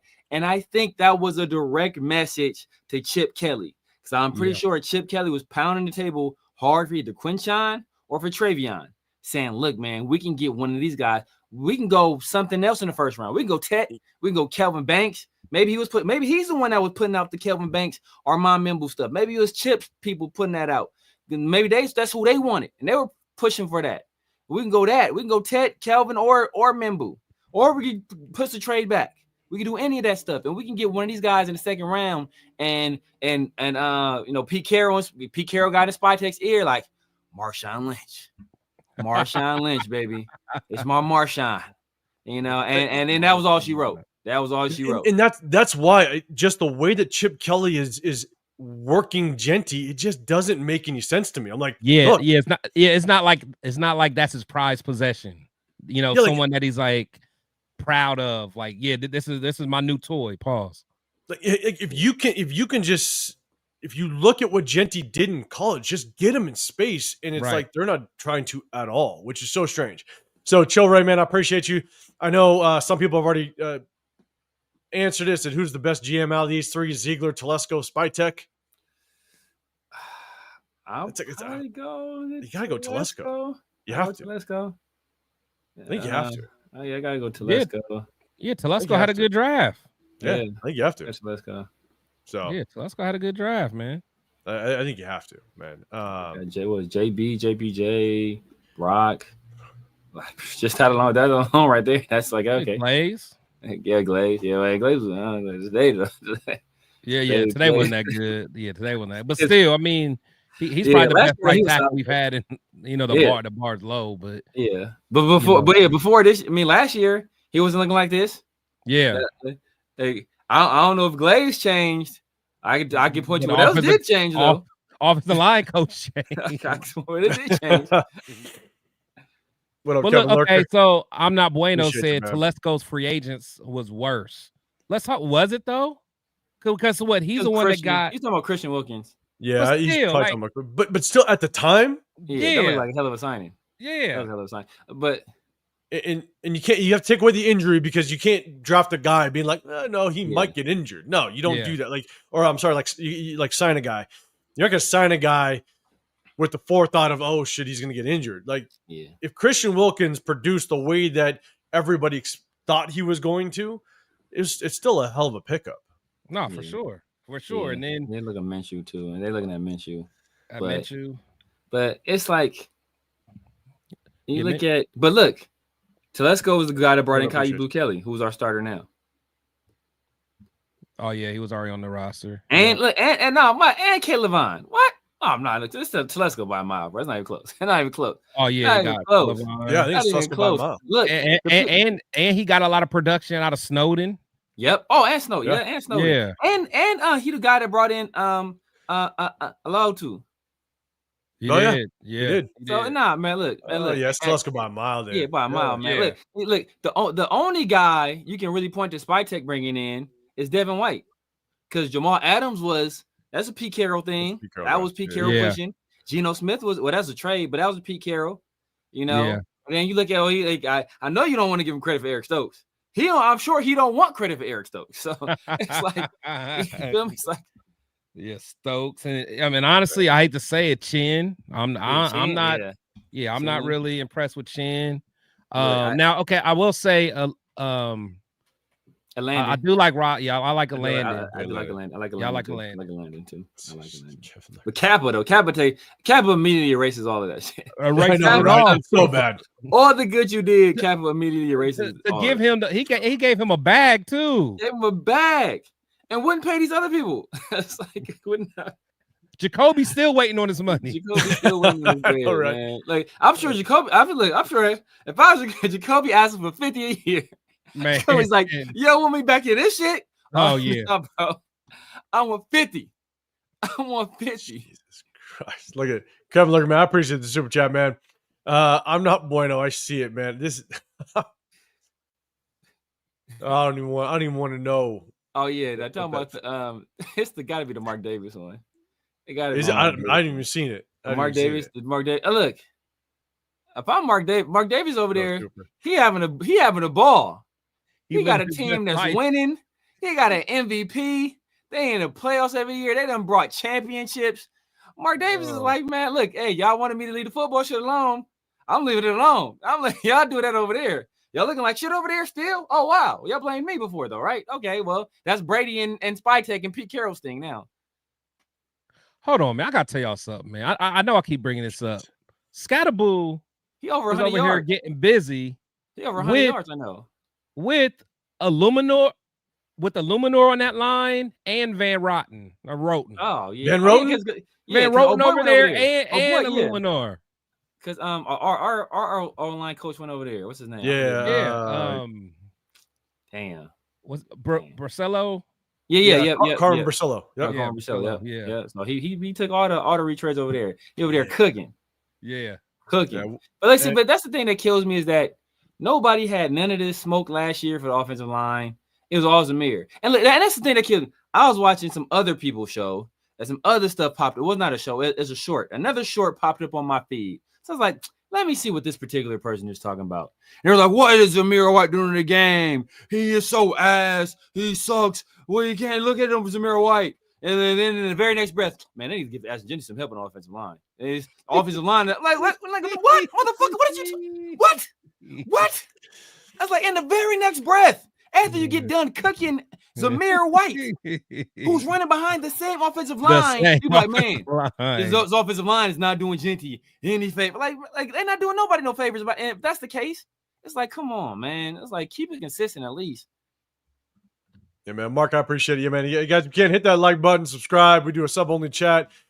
If y'all know, Chris Tech Show podcast over there. You got the Severe Raider. I'm 805 Raider, Real Talk Raider Nation, man. We guys hit you guys after the game. We also break down game film on Wednesday, so definitely hit that notification, tap in with that. But we do a sub-only chat just to show our appreciation. Elon, what's going on, man? I see you as well, man.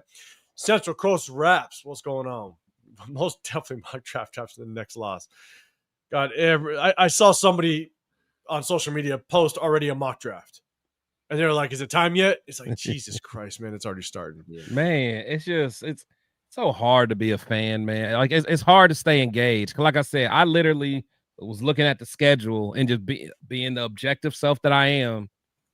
You know, again, if we can get by the tight, because we're gonna lose to the Bears. I'm sorry. I know you guys don't want to hear it in the chat. I know y'all gonna call me a hater, but Caleb's starting to understand. He's starting to figure it out a little bit. Him and Ben Johnson, they starting to figure it out. And I'm not even a Caleb fan, but you had Marcus ran for 6 carries, 40 yards on us. Herbert ran for 9 carries, 31 yards. Imagine what Caleb's about to do. Hey, Caleb's gonna run. Man. So it's gonna be a problem. DeAndre Swift might have a career day himself. Shoot. Who? DeAndre Swift. Yeah. Yep. Oh, really? And if we got Rome Odunze out there, you got DJ Moore, Colston Loveland, and Cole Kmet. And Cole Kmet. Oh, yeah, man. Like it takes time for offense to kind of gel. And I've said this before. Sometimes it takes time for offense. But, like, you want to see it to start to click in areas. You know what I'm saying? It may not look picture perfect by week 3. But by week 3, you want to see it start to click in certain areas. You want to see just some bright spots, right? We don't see any bright spots right now. Trey Tucker was a bright spot, but the thing is that he's only really being looked at as that kind of that speedster deep threat type, right? There's nothing countering anything with this offense. Yeah. So, Rock, man, that was you. Rock was the one that was just loving Zach Carter during our film breakdown. I think we were looking at Leaky Photo. Yeah, he did. He loves Zach Carter. Oh, he was a big one. Couldn't say nothing bad about Zach Carter. That was Zach's uncle, man. Yeah, that's for sure. I remember that. I do remember that. Hey, like, why he keep bringing up Zach Carter? Where's Zach Carter right now? Hey, look, man, where he at? Where he at? You said Jonah Laulu cost us this win. So you're blaming this win on Jonah Laulu. That's it. A guy that didn't even start. That's dedication. All 41. Oh, my God. That's dedication, man. You are sticking with it. I love it. All 41 on Jonah. I love it. Jesus Christ, man. Oh, my God. Edgar, man, saying, any thoughts on special teams? Man, Chris, man. Oh, they do got Isaiah Bond. Who, the Browns? The Browns. And then the Browns got him. Okay, yeah, the Browns got him. Oh, yeah, Browns got him. Yeah. Browns got him. Okay. Oh, yeah, yeah. The Browns gonna cook us too. Yeah. I mean, they might. No, you guys think I'm playing. When you have a second, no, we're gonna do it now. We're gonna do it now. But hey, thoughts on special teams, Edgar? Damn. Hold up. Thoughts on special teams, Edgar? Real quick, man. My God. Look. 3 fastest to the game. That's all we got to say. And we shit the bed. They cooked us on special teams without question, man. That's gonna be the funnest film breakdown because we'll see Mason Graham versus Jordan Meredith. Hey, but here's the thing, though. No. Myles Garrett too. Oh my God. What pisses me off though is you move Jordan Meredith. Jordan Meredith went up against some of the best D tackles in the league. He went up against Chris Jones twice last year at guard and did a damn good job. He went up against Zach Allen twice last year and did a damn good job. Like he went up against some good interior defensive linemen. Exactly. And then you move them. Exactly. And I'm just sitting there going, and again, it's I don't know. Like here's the hard part about it, and I'm not making any excuses, but it's just the reality of the situation. Like last week, I think we had somewhere in upwards of like 70 offensive plays. Yeah. If the offensive line looks bad 3 or 4, if one offensive lineman looks bad 3, maybe 4 times, that's 3 or 4 plays out of 70 where you are the focus of that play every single snap, right? You are the focus of every run play. You're the focus of every pass play. And if you look bad on 3, maybe 4 plays, statistically, that means you're still doing pretty good 94% of the time, So it's like it sucks. People gonna remember that, but that's the reality of just the game of football, right? That's why it's so important that you prioritize the offensive line, because you are only as good as your weakest link. And when you have 5 offensive linemen and all 5 have 2 or 3 bad plays, again, even though 92% of the game they did well, if each and every one of them have 2 or 3 bad plays and all separate at different points in the game, it's not good. So that's why you have to prioritize the offensive line. That's why you have to try to create the best offensive line you can. And that's why the ones that do it, the ones that prioritize it, typically find themselves in the playoffs every single year. But what do we know? Yeah, see, but that's the thing is that, like, look, well, we took a team that down the stretch of the season last year, they started running the ball well. It's like, okay, man, we got a nice young core right there, right? Save Parham, whatever you want to do to address the Parham situation. We got, look, Colton, he's still 29 last year. I think he was 29 last year, so he was still fairly young for offensive lineman. You still got him another 6 years if he stays healthy. Then you got Meredith, who's still like fairly young in the league. And then you got JPJ, who was a rookie, and then you got Parham, Skip. And then you got Glaze, who played admirably, who nobody really thought was going to play that well as a rookie right tackle. And people thought he might have to move to guard, but he did a pretty good job. So you somehow took that young core, swooshed around the center of it, and made every position except Colton Miller worse. You made everybody worse except Colton. Colton Miller's the only one out there still playing well. Everybody else got worse because of as a direct result of your decisions. It's not like some tangential thing or some hypothetical or it's a possibility. No, it was directly your decisions that did this. Directly. We can point to the exact point in time that our offensive line got worse. Know when it happened? When JPJ introduced himself as center to Ashton Genty. That's when it all fucking fell apart, because we got some petty motherfuckers running this team, and apparently they don't like him not feeling he had to compete or whatever the hell the situation was. And then shortly thereafter, before OTAs, they approached Jordan Meredith like, hey, no, Jordan, you never played center in a professional game before in your life, right? Good. Because we have our prized number 1 pick that the successes of our team is riding on. The success of our offense is riding on, and we want you to be the guy to lead it. No, we don't care that you never played center in NFL. No, I ain't want to worry about that. Don't worry about that. I won a Super Bowl in Seattle. Huh? Well, who knows more about football, me or you, Jordan? Huh? I won a Super Bowl before. So quiet down. You're playing center, and my son is going to teach you. Like what? What? My son's going to teach you. It's like, hey. My take, man. Hey, G Money Raiders, man. That's why he says. That's why I'm asking: is Pete going to change the O line, man? I don't know what he's going to do at this point. Like the only thing that what he did was he brought in his son. He brought in his son that has basically taken this O line and just regressed it, and it's just and single-handedly did it.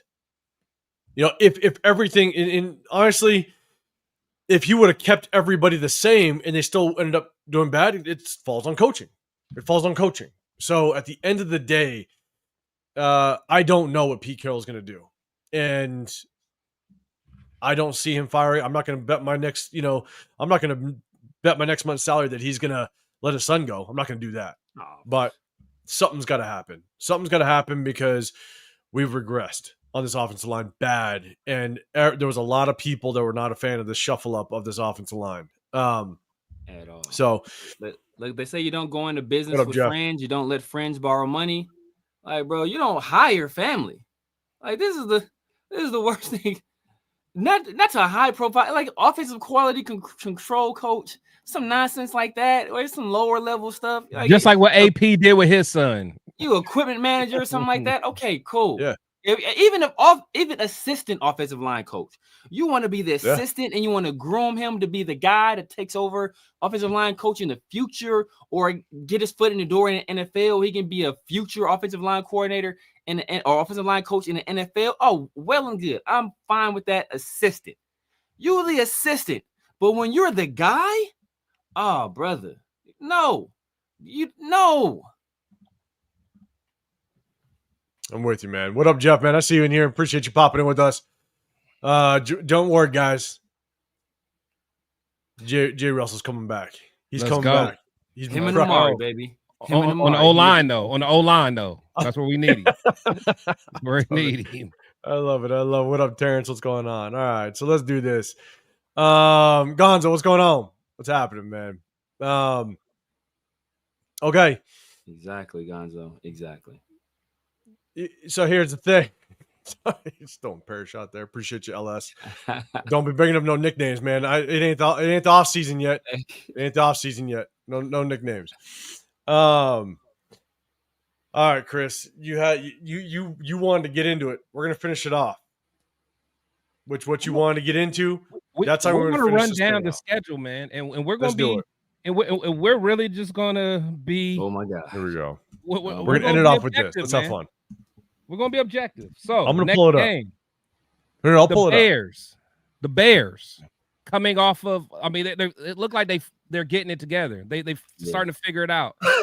they have a athletic quarterback that's starting to figure it out. What do you guys got us there? I think we're gonna lose to the Bears. All right, chat. Let us know. What do we got next week? What do you guys think? I had that penciled in as a win forever. That's definitely a loss. That's a loss. Check this out. Ready? I got you, Chris. Yeah. So bang. Chicago, week 4.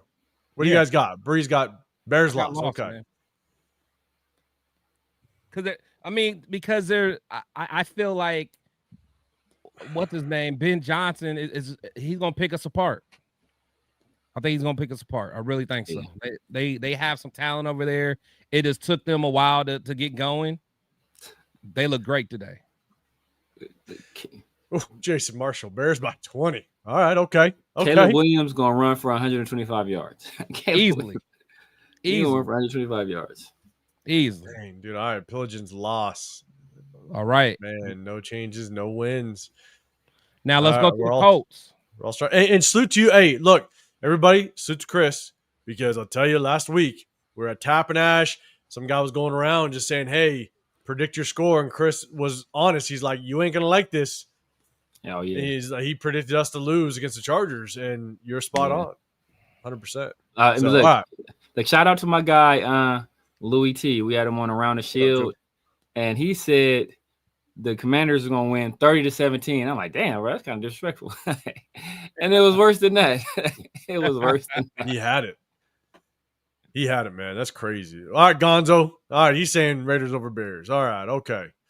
Hey, I hope so, but for one, the home field advantage that we saw for the opener, that's not going to be the case then. Nope. The Bears fans are going to rule that. They're going to rule that game. Yeah, they travel. They do travel. They're going to rule that game. So keep that in mind. So, okay. So next game, the Colts. Belt to ass. Oh, yeah. Colts. What Jonathan Taylor's going to do to us. Oh, my goodness. All right, let's go. Breeze in it. All right, let's go. You got Colts loss. Jeff with the super chat, man. Appreciate you throwing it out there. Packing my shit and hopping into a flight to Vegas. We didn't suck so bad. Lineman. Yeah, man. Hey, Jeff, we need some help. Come on over. Who the Colts got next week? Come on over. Who do the Colts got next week? Jesus, man. I appreciate it, man. I appreciate it. Don't matter. Danny Dimes doing his numbers. Super chat. Cam just took a hit. Who the Colts got? Okay, you know what? The Colts over Raiders. The Colts might lose next week, so they'll lose next week. So yeah, I got them beating this. I just can't see the Colts being 5-0. So they'll lose next week to the Rams, and then they'll come in there and beat us, and they'll still be 4-1. Yep, that's true. Yeah, I can see that. I can see the Colts. I mean, the Colts are just gonna, they're gonna run the ball at us, and they look good because they got a good offensive line. Yeah. Oh yeah. Yeah. Jesus Christ. And Jonathan Taylor too. And the thing is, Danny Dimes is playing efficient enough. And Tyler Warren is out there cooking. He's serving. Tyler Warren. Yeah. Hey, VBs, are you saying Colts another dub? Like they beat us? Yeah, I think they beat us. Yeah. Yeah. All right. So let's go. All right. Now, here's where it gets tricky. So besides week 17, this may be our other game. The Titans. But the thing is, when you watch the Titans play, they are very physical up front. Yeah, Like that defensive line, like you said, that defensive line gets busy. Yeah, I mean they do. Okay. Because says, not only do they got what's his Colts. name, they got the other boy from Texas, right? Oh yeah, damn, what's big boy? Yeah, Sweat, and he been he been balling. Yeah, he has. Someone with a V. Someone with a V. The D tackle. D tackle. Big boy. Like he real big one. He got taken late because he was out of overweight. He was. So what's my man's name? I keep forgetting. It's not Sweat. Wasn't he a Sweat as well? Sweat? No. Tavarius. Tavondre Sweat. Tavondre. Yeah. I knew there was like a V in there somewhere. Tavondre Sweat. Okay. Yeah. That's what I'm saying. And they got the player that's better than Tyree Wilson. Arden. Way better than Tyree. Arden Key. Arden Key. Better than Tyree. He gonna have something to say. So he gonna make us pay. Then they got and they got Femi Oladipo too. Yeah, second round pick. And he been playing. I think he got a sack. Last week. Their receivers suck. So I mean, all they got is what's his name? Calvin Ridley. Yeah, he ain't been, but he's good. But he just hasn't been doing nothing this year. Yeah, really hasn't been. But I drafted his ass too in fantasy. And he's but if we win, if we win that game, it could be a blessing in disguise for you. Yeah, if we win. no. Oh boy from SC though. They got. I think they had a solid game week 2. The guy I like, Alec Iomanner, the guy that cooked. From Stanford. From Stanford. From Stanford. The guy that cooked Travis Hunter. I think he had a solid week 2. I don't know what he did this week though. So, I don't know, but I'll tell you like that. This Titans defense. So this was a trap game for me. Yeah, because the Titans defense is so good.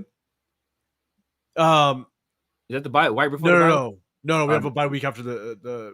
So the reason it was a trap game for me is because if the Titans were struggling, then my thing is we may and let's say, and again, this is thinking differently. I thought we'd have a chance against Chicago, a chance against Indianapolis, right? Yeah. I thought we would overlook the Titans a little bit because we got the Chiefs on deck. Exactly. And so I thought that was going to be a trap game because the Titans defense is really that legit that we might have just came out flat. But we just don't look good. I look to Super Omicron's point. When you are as bad as us, ain't no such thing as a trap game. Right. The trap game was when the schedule initially came out. Game for other people. Exactly. Yeah. We're the ones that trap game. It's when the schedule initially came out. I was looking at what could be a trap game. That was going to be my trap game. But yes, there's no such thing as a trap game for us anymore. Yeah. So, remind me, what was that quote? It was from by my dog Q. It was the strangest quote I ever heard. It was like I think it was Q. He's like, you ever go to the zoo?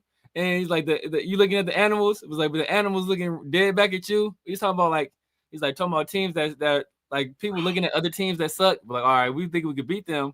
But them same teams looking at us like, yeah, we got the Raiders. We got the Raiders week 5. Oh, dub. Yeah. Yeah. So okay. So how are you feel about the Titans? 6 in the division again. Jesus so some people may have us beating the Titans. I'm gonna give us the Titans. I'm gonna give us the Titans game. Yeah, so we can. Okay, that's cool. Rookie quarterback.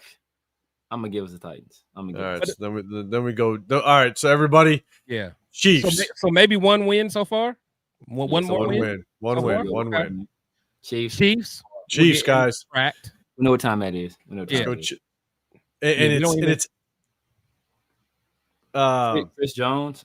If anyone says we're going to beat the Chiefs, so we already know what kind of fan they are. Reason first. Got a loss. They got a concussion. They put them in concussion protocol. They think we beat the Chiefs.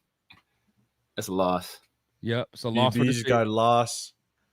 Gonzo saying KC. Okay. And again, we just keeping it real, man. We're just keeping it real here. So we get a big rest, a week 8 bye. If viewers are starting to leave because they don't want to hear this, well, that's good. The ones that's still here listening, we know y'all locked in. We know y'all appreciate it. Hit that like button too. We get it. We get it. Y'all don't want to hear this. You know, so Jacksonville. Some people just don't want to. They don't want to hear that their baby's ugly. Exactly. So some of y'all's baby look like little aliens, bro. You know what I'm saying? Oh man, super. Yeah, Marcus, you locked in, man. Appreciate you. All right, we already know where the time it is. Jacksonville coming off a bye. coming off a We're bye. not good off buys. Yeah, but now somebody told me wasn't that the thing? I remember people telling me preseason that Pete Carroll was supposed to be some unstoppable force after a bye week. I think I pointed out that motherfucker ain't won. Hey, I think he ain't won after a bye week since 2021 or something like that. I think that was his record. Probably. I just hate the Jags though. Grambling State. I hate the Jags too. I'm with you. I hate Liam Cohen. They beat your boys today. They beat CJ. They handled CJ. Look. Oh boy, about to get his ass fired. What I tell you, D'Amico about to get his ass fired, man. Yeah, that's fired. They about to find a young offensive mind and stick him with CJ. BB's got a loss. Jeff. Yeah, that's our trap game. Etienne gonna probably run all over us. Etienne gonna run all over us. And I think they traded. We're just not good out of a bye too. They don't got Tank Bixby anymore. So we're VBs. We're at home against the Jags. Oh yeah. Yeah. So all right. So what do we got? I'm saying loss. We're just not good out of a bye. Yeah. So all right. Well, let's put out a loss, and then we go Denver Broncos at Mile High. Loss. It's got we don't even got to wait. Guys, let us know Broncos in Mile High. Exactly. Yeah. Almond Glade Sunshine or Sunrise. Yeah, we losing the bye week too. We take an L in the bye week. That's could you imagine? Oh shit. I mean, what? I don't want to put that out there. Yeah. All right. So then, I still got us as a loss to Dallas. Actually, hold on. Okay, yeah, that's Thursday night football. And we never good in prime time. BB's wants a win there. Jeff's got it as a loss. We might not get 3 wins, man. That's the point that I'm telling you, I'm trying to make. I did this earlier. I did this whole thing. I did this exercise earlier. And Chris was part of me really don't think we're gonna win to 17. He like, bro. Man, I mean, that's a good question. Super. He's saying he's asking severe. I mean, do you think if we're that bad, do you think Pete Carroll could pull the trigger and fire his son by the bye week? I don't think he'll do it. I don't think he's gonna do it either. I don't think he's gonna do it either. Should he? He should never hired. He should never hired him. He should have never have. Know what might happen? What might happen is that if the noise surrounding Brennan gets so loud, it might be a situation where Brennan resigns. You know, one of those situations where he's like, you know what, son, I think we need to make a change, yada yada. But I don't think he won't come out and say he fired him, but he might say, hey, you know what? You know, we found another role for him in the organization. Right. Yeah. All right. So, all right. We got week 10. Everybody, Mile High lost, and we followed up with a Monday night banger against the Cowboys. Yeah. Chat, let us know. Win or loss. Just losing that in prime time, man. And is that at Dallas or is it at home? It's at home. It's at home Monday night. I mean, it's gonna be at Dallas essentially because he ain't gonna be a Raider fan. Yeah, but it's gonna be all Cowboy fans there. Bro, because it's always Raider fan, it's always opposing teams fans. And but when we start losing, nobody shows up. They travel like crazy anyway. They travel like crazy, yeah. And Cowboys are winning. Cowboy fans are ubiquitous, man. Those motherfuckers everywhere. Cowboys they might be the second biggest fan base in LA. It's probably the 3 biggest are probably the Niners, Cowboys, and the Raiders. When the Steelers are right there too. Yeah. Yeah. I just there's going to be a game that they surprise us at some point, right? I don't think this is it, but yeah. Shit, maybe it's. I think the surprise might be the Jags. I think that might be the Jags game. Might be the surprise. They're just bad enough for us to maybe get one off. So I'm Brian Thomas, never mind. Brian Thomas and Travis Hunter, never mind. Scratch that. Yeah, it ain't gonna be the Jags. That could be the Jags. So we're going another loss against Cowboys. Yeah, man. CD and oh boy, that's what he's gonna be dogging our corners, man. George Pickens. George Pickens is gonna bully. He gonna bully Eric. Just Eric move Stokes him out the way. He's gonna be pushing him out the way. He gonna bully Eric Stokes all game. And Caillou Blue Kelly versus CD. I know. Come on, good night. So week 12, Cleveland Browns. LS That Browns. defense is cold. That defense is cold. LS. That defense is cold, man. I was watching that home.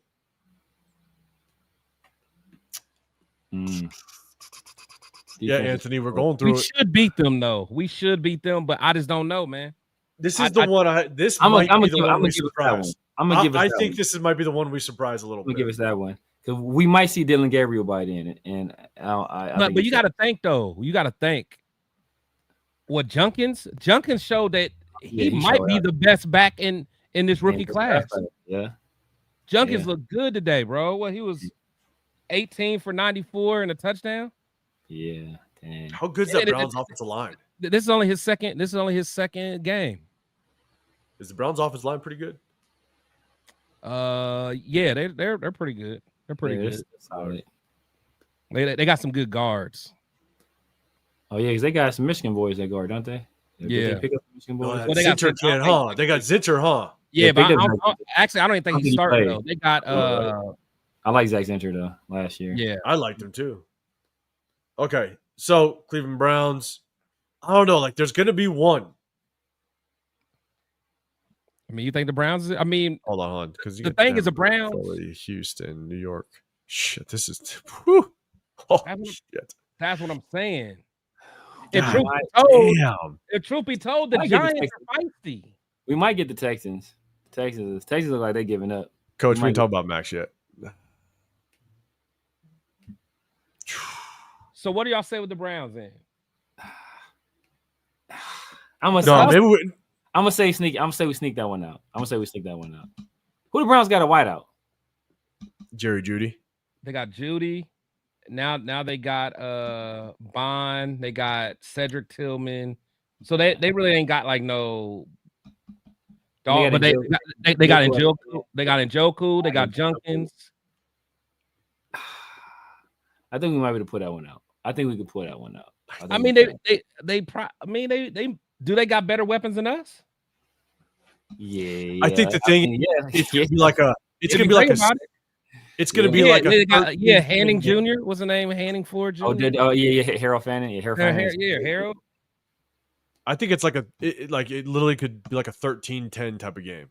Yeah, like something stupid like that. What Myles Garrett? I mean, honestly, Myles kills everybody. Yeah. But Myles always. Let's do this. If we're talking about this long, it's probably a loss. Probably a loss. Yeah, let's go loss. I think it's a loss. Yeah. We'll go a loss on this one. That's sad. Chat, sorry. You guys are flying. Chat, what'd you guys say? Do you think we lose against the Browns? Let me know. I think they. Then we go Chargers SoFi. Loss. Denver. We ain't won the SoFi with people ever. I know. Never. Yeah, we did one time. Yeah. Yeah, we ain't won there with human beings in the building. So yeah. Red Dirt Raiders got the loss on. I don't know if that was maybe the Cleveland one. Yeah, we always lose the Browns, Anthony. We beat the Browns. We beat the Browns. Antonio Pierce beat the Browns. We usually beat the Browns. To be honest, Antonio Pierce beat the Browns. Did we? Charles Snowden. Trust me, I'm from here. Yeah, we usually had a hell of a game against the Browns. Damn. All right, so loss against the Chargers at SoFi. We never win in SoFi. Yeah, we already know what that is. Broncos at home. Loss.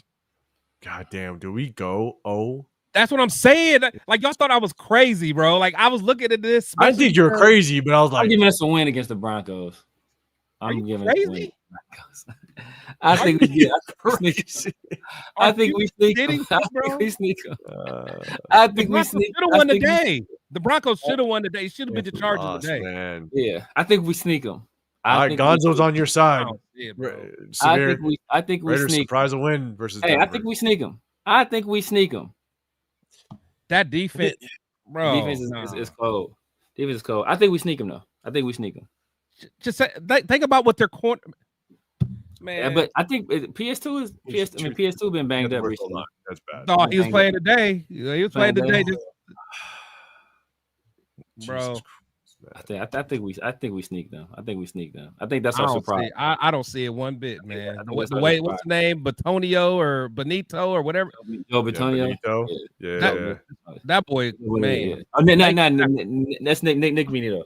Yeah, Nick. Yeah, that boy gets after it, man. Yeah, them dudes get after that. I was Zach Allen or something. Them dudes get after it, man. Yeah, that defense is filthy. Yeah, underdog sneak. I got us a loss, man. Underdog sneak like Zach Carter. Week 15. Week 15. Eagles in Philly. Come on, Jalen Carter versus bro. James Harden versus anybody in our interior. Okay, so we just move on. Chat. We just move on. There. It's a wrap in Philly. Cold. I just want that game. I want Chris to watch Quinyon Mitchell dominate. Hey, JB gonna be on the other side again. Oh my god, against Jack Besh. There you go. Oh, Zach. Oh, if Jack Besh even getting any run. Oh my god, bro. Oh my goodness. Hey, Houston. Okay, this is the one game that maybe we can squeak out. It's in Houston. Maybe. This could be. Hey, shoot! All right, Jeff, you going to that game? All right, I was thinking about. I'm hoping it's. You going to the game in Philly, Jeff? I'm about to say that's bold work, Jeff. I was about to say, unless you want a cheesesteak, save your money. Unless you want a cheesesteak that bad. I'll come out next year and go to one of these East Coast games, Jeff. Save your money. Fly to Houston. We have a better chance. Yeah. I was gonna go to Houston. I just wanted to go to Houston and watch the Raiders. I mean, the Raiders want to go to Houston, but hey, I'll go out there and watch the Raiders, watch CJ Stroud, watch Nico Collins. I was like, it should be fun. I ain't going no more. Jeremy, man, look at the schedule. After what we've seen the past 2 weeks, it's very possible. That's what I'm saying. We win not one more game this season. That would be crazy, bro. Man, if we don't win another game this year, bro. So Houston won. Maybe we could squeak that one out. I mean, look, if we have the Giants and Chiefs. That's what I'm saying. Okay. So these two right here. Like, we're thinking Houston, about New York, how they're looking now. But we got to remember, this is a playoff team, man. It's all about just maybe it's going to click. I don't know. They did lose their coordinator. They lost their offensive lineman. So I don't know. So here's the thing. It's between these two because the last game, it's Kansas City and Allegiant, and they're going to be ready to just beat the piss out of us. Oh, and plus in our home state. And they're not going to be in a position where they're going to rest their players. Yeah, they're not going to be in that position. We've never beat them in Allegiant. We've only beat them at Arrowhead. So, chat, let us know which one do you think we pull. If we could pull off one of these, because that would give us technically what? 3 wins on the season? That's what I'm saying. So if we could pull off one of these, which one would it be? Is it Houston or the Giants? That is crazy work that we're trying to figure out if we could beat the Giants. Oh, man. In that situation, I'm probably going Houston just because I think Malik Neighbors is going to destroy us. Malik Neighbors is going to go bananas, especially because I think Malik Neighbors feels he's better than Brock Bowers. And we see Brock Bowers getting all the praise, even though Malik Neighbors played less games. I think put up as much or maybe if not slightly less than more yards than him in less games. So we see what Malik Neighbors can do. We see what Russell Wilson can do with a guy that can get open deep. Then we see what Cam Scatterbull was doing. We see what Tyrone Tracy is doing. Then the Russell Wilson Pete Carroll dynamic. Oh man, yeah. I mean, it's because they're 3 in a row. Nothing else, they're scrappy, bro. Like Jeremy said, they look very good against Dallas. I mean, they just had that. Actually, no. Who messed up at the end? I think Dallas messed up. But anyway, I think Russell Wilson, man. Yeah, I think he threw that pick. And honestly, Dart may be ready by then. Yeah, he got in a little bit today. If Dart go out there and cook us, bro, y'all better not hear nobody say a damn thing about nothing, bro. I bet everybody say shit. I was saying Teddy Rowe was a monster. We both were saying Will Johnson was a monster. I was saying Dart was gonna be good. Seeing Travion ain't really took off yet, but yeah, man.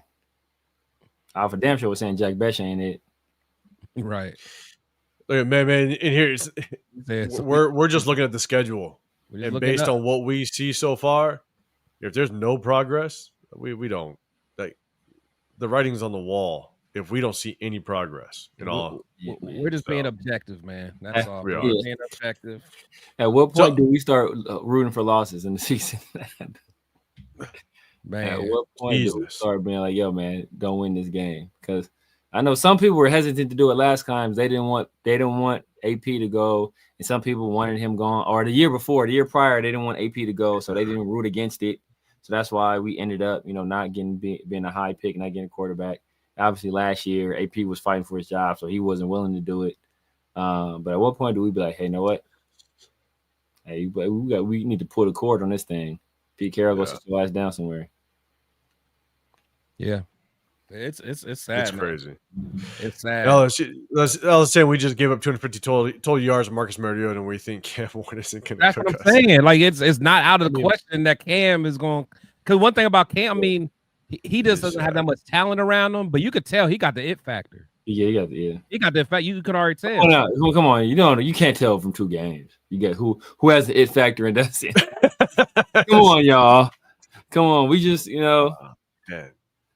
This is brutal. I gotta take this off the screen. That's brutal. I'm sorry. That's why I had to bring it up. You. I literally looked at that and I'm like, we may not get another one in week 17, y'all.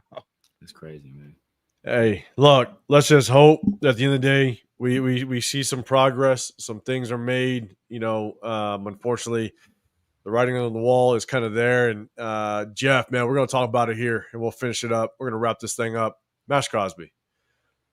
At one point, highest paid player in the NFL for about a couple days, and then I think it was Jamar Chase that signed his contract. But he got his money, and here's the thing. And as much as I would say this as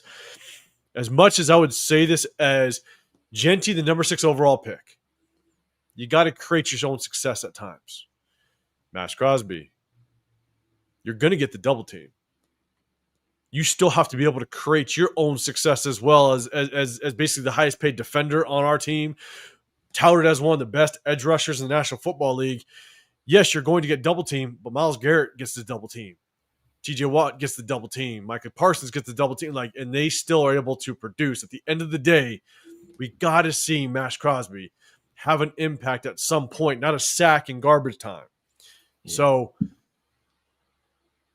from offense to defense to every facet of this team outside of our kicking game, shots at the kicking game. Man, it's been a struggle, man. So, man, chat, let us know what you think about Max Crosby right now. Severe, I'll throw it to you first, man. What are your thoughts of Max and just his production 3 games in to the season? Yeah, man, when you want to be everything that Max says he wants to be, not just one of the best Raiders of all time, one of the best players of all time, you gotta go out there and you gotta show it, right? As you said, like all of these other guys, they get that kind of attention. So it's not like he's the only guy in the league where they're sending chips his way or that they're double teaming him or they're doing that kind of stuff. All these other guys are getting that same treatment and they still find a way to be productive. So when you're that guy, you got to find a way to be productive. You got to find a way to make an impact. And what Max kind of getting what he deserved because he was on the Rush podcast. Now I didn't watch the whole podcast, but there was a clip. I want to say a clip he put out himself, or as his podcast put out himself, where he was low key pointing fingers at the offense and saying, "Oh, we going 2 games and we only gave up 3 points in the second half, and nah, bro, yeah, so." Nah, you the leader. You supposed to be the leader on the team, man. Y'all win together and y'all lose together. So that's your responsibility. A rising tide lifts all ships. So you got to be the guy that hey, you got to get over there, get on the offense, holler at Pete Carroll, holler at Pete. You got that kind of pull because they paid you. You paid in full like Cameron. You feel me? So you guys to get out there and do and handle that responsibility as the face of the franchise, as a leader organization. So, and when we thought, hey, you know what? And people kind of intimated last week, like I was saying, not like the Chargers had pedal to the metal that second half. Not like they was going full bore the entire time. At some point, they was like, all right, if we can score, we can score, but we're gonna be kind of settle, not really go for it on fourth down as much. It wasn't like that with the Commanders. The Commanders were out there. They were out there to prove a point.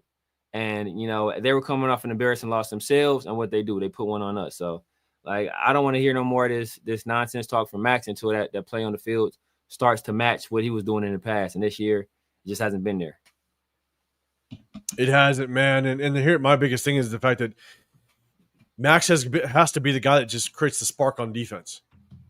He's got to create the spark on defense, whether it's a big play, a big sack early on, and just try to get that momentum back. And we're just not seeing it, man. LS, man, I see your comment. I'm going to bring it up in a second. Chris, man, what's your thoughts on Max so far? I mean, the thing is, man, it's like, again, I think from a skill standpoint, I mean, Max, he has trouble sometimes. I mean, that's all there is to it. Max's superpower is his motor and his effort, and I love that about him. But I don't know, man. I don't know. I think he needs someone next to him, like a good defensive tackle. But we got rid of the defensive tackle because he was touching butts or whatever it was. Hey, still, hey, we could have used him. We could have used the old big pervert, man. It don't matter. I don't care. Let bygones be bygones, man. We'll fight it out after the game, man. But hey, not like we didn't have Carl Nassif on the team for a year, right? You know what I'm saying? Like whatever, man. Like you guys knew what kind of time he was on, but it's just he needs help, man. And again, I love Max because he gives maximum effort, man. But shouldn't have got rid of the booty monster, man. We could have used him right now. Could have used him, man. Like. Oh, Jesus Christ. It's almost midnight here, man. We've been live too long. That's what it is. Shit. LS, man, look. Wilkins, man. We look at this. Wilkins, man. LS says, I guarantee you, Max will request a trade with 4 wins or less. I wouldn't be surprised, man. I'm serious. I would not be because surprised. he's seeing other guys he got drafted with go to other places that they're going to be playing in the playoffs. You know what I'm saying? Like even Clee Farrell. I think Farrell's, I forgot where. I think he might be at the Chargers now. The Chargers, yeah. Yeah. So they got a lot better. You already see Jacobs, what he's doing. Like he's seeing his friends around the league in a better situation, man. This is getting crazy. And all because we got rid of Fleece Johnson. Now Fleece, man. Got rid of Fleece Johnson. If y'all don't know who Fleece Johnson is, Google him. Google Fleece Johnson for the chat. Make sure ain't no kids around. Don't do it at work. You don't know who Fleece Johnson is, though. Don't do it before bed either. Not safe for work, or what is there? Not NSFW, whatever. Fleece Johnson. Fleece Johnson, and you will see. Jeremy, we're not saying that Max is. He's not the only problem, but the thing is he's got to play better. Yeah. He's got to play better. Like anybody that watches this team can say, he just has to play better. He's got to be the leader. You are brought in this season. You are paid to have an impact, a major impact. And even if you get the double team, that's fine. But you need to be able to work through the double team. Myles Garrett doesn't have that excuse. He's still producing. Like all these other top tier edge rushers, defensive ends, they're still being able to have a massive impact. And yes, taking on the double team at times, that is an impact. It is. But at the same time, you still got to get your ass to the quarterback. Wilkins would have took on that double team. Just saying. Fuck, we got to get out of here. God damn it. All right. Oh, my God. Jeremy, don't use it. Jeremy, though, don't use that. Oh, my God. Don't use it. Woo! What up for Chris? Oh, God. Okay. All right. Went left real quick. See, the thing is, Chris, you can't say that with people like LS and even Lunar, Lunar's in the chat. If Loon starts getting wild, then now it's time to bow out. It's getting way too late. Jesus Christ! All right, we're gonna get to a bunch of pauses all over the place. My God, this is wild. Okay, all right, guys. Hey, we appreciate you guys. Hey, tough loss. We talked way too much about it. We appreciate it. Button, yeah, man. Double tap that screen, man. We appreciate everybody that rocked with us. Remember, we hit you guys on Sundays or whatever days we play. We hit you after the game, but we also do film breakdown on Wednesdays to give you a deep dive. We'll break it down and we'll show you the truth, right? Sometimes a lot of people, you take your instant reaction of what happened in the game. And I'll tell you right now, there's a reason why coaches, players, they review game film because there's nuances to this game that you miss when you watch it the first time over. And so we're going to break this thing down. We're going to make sure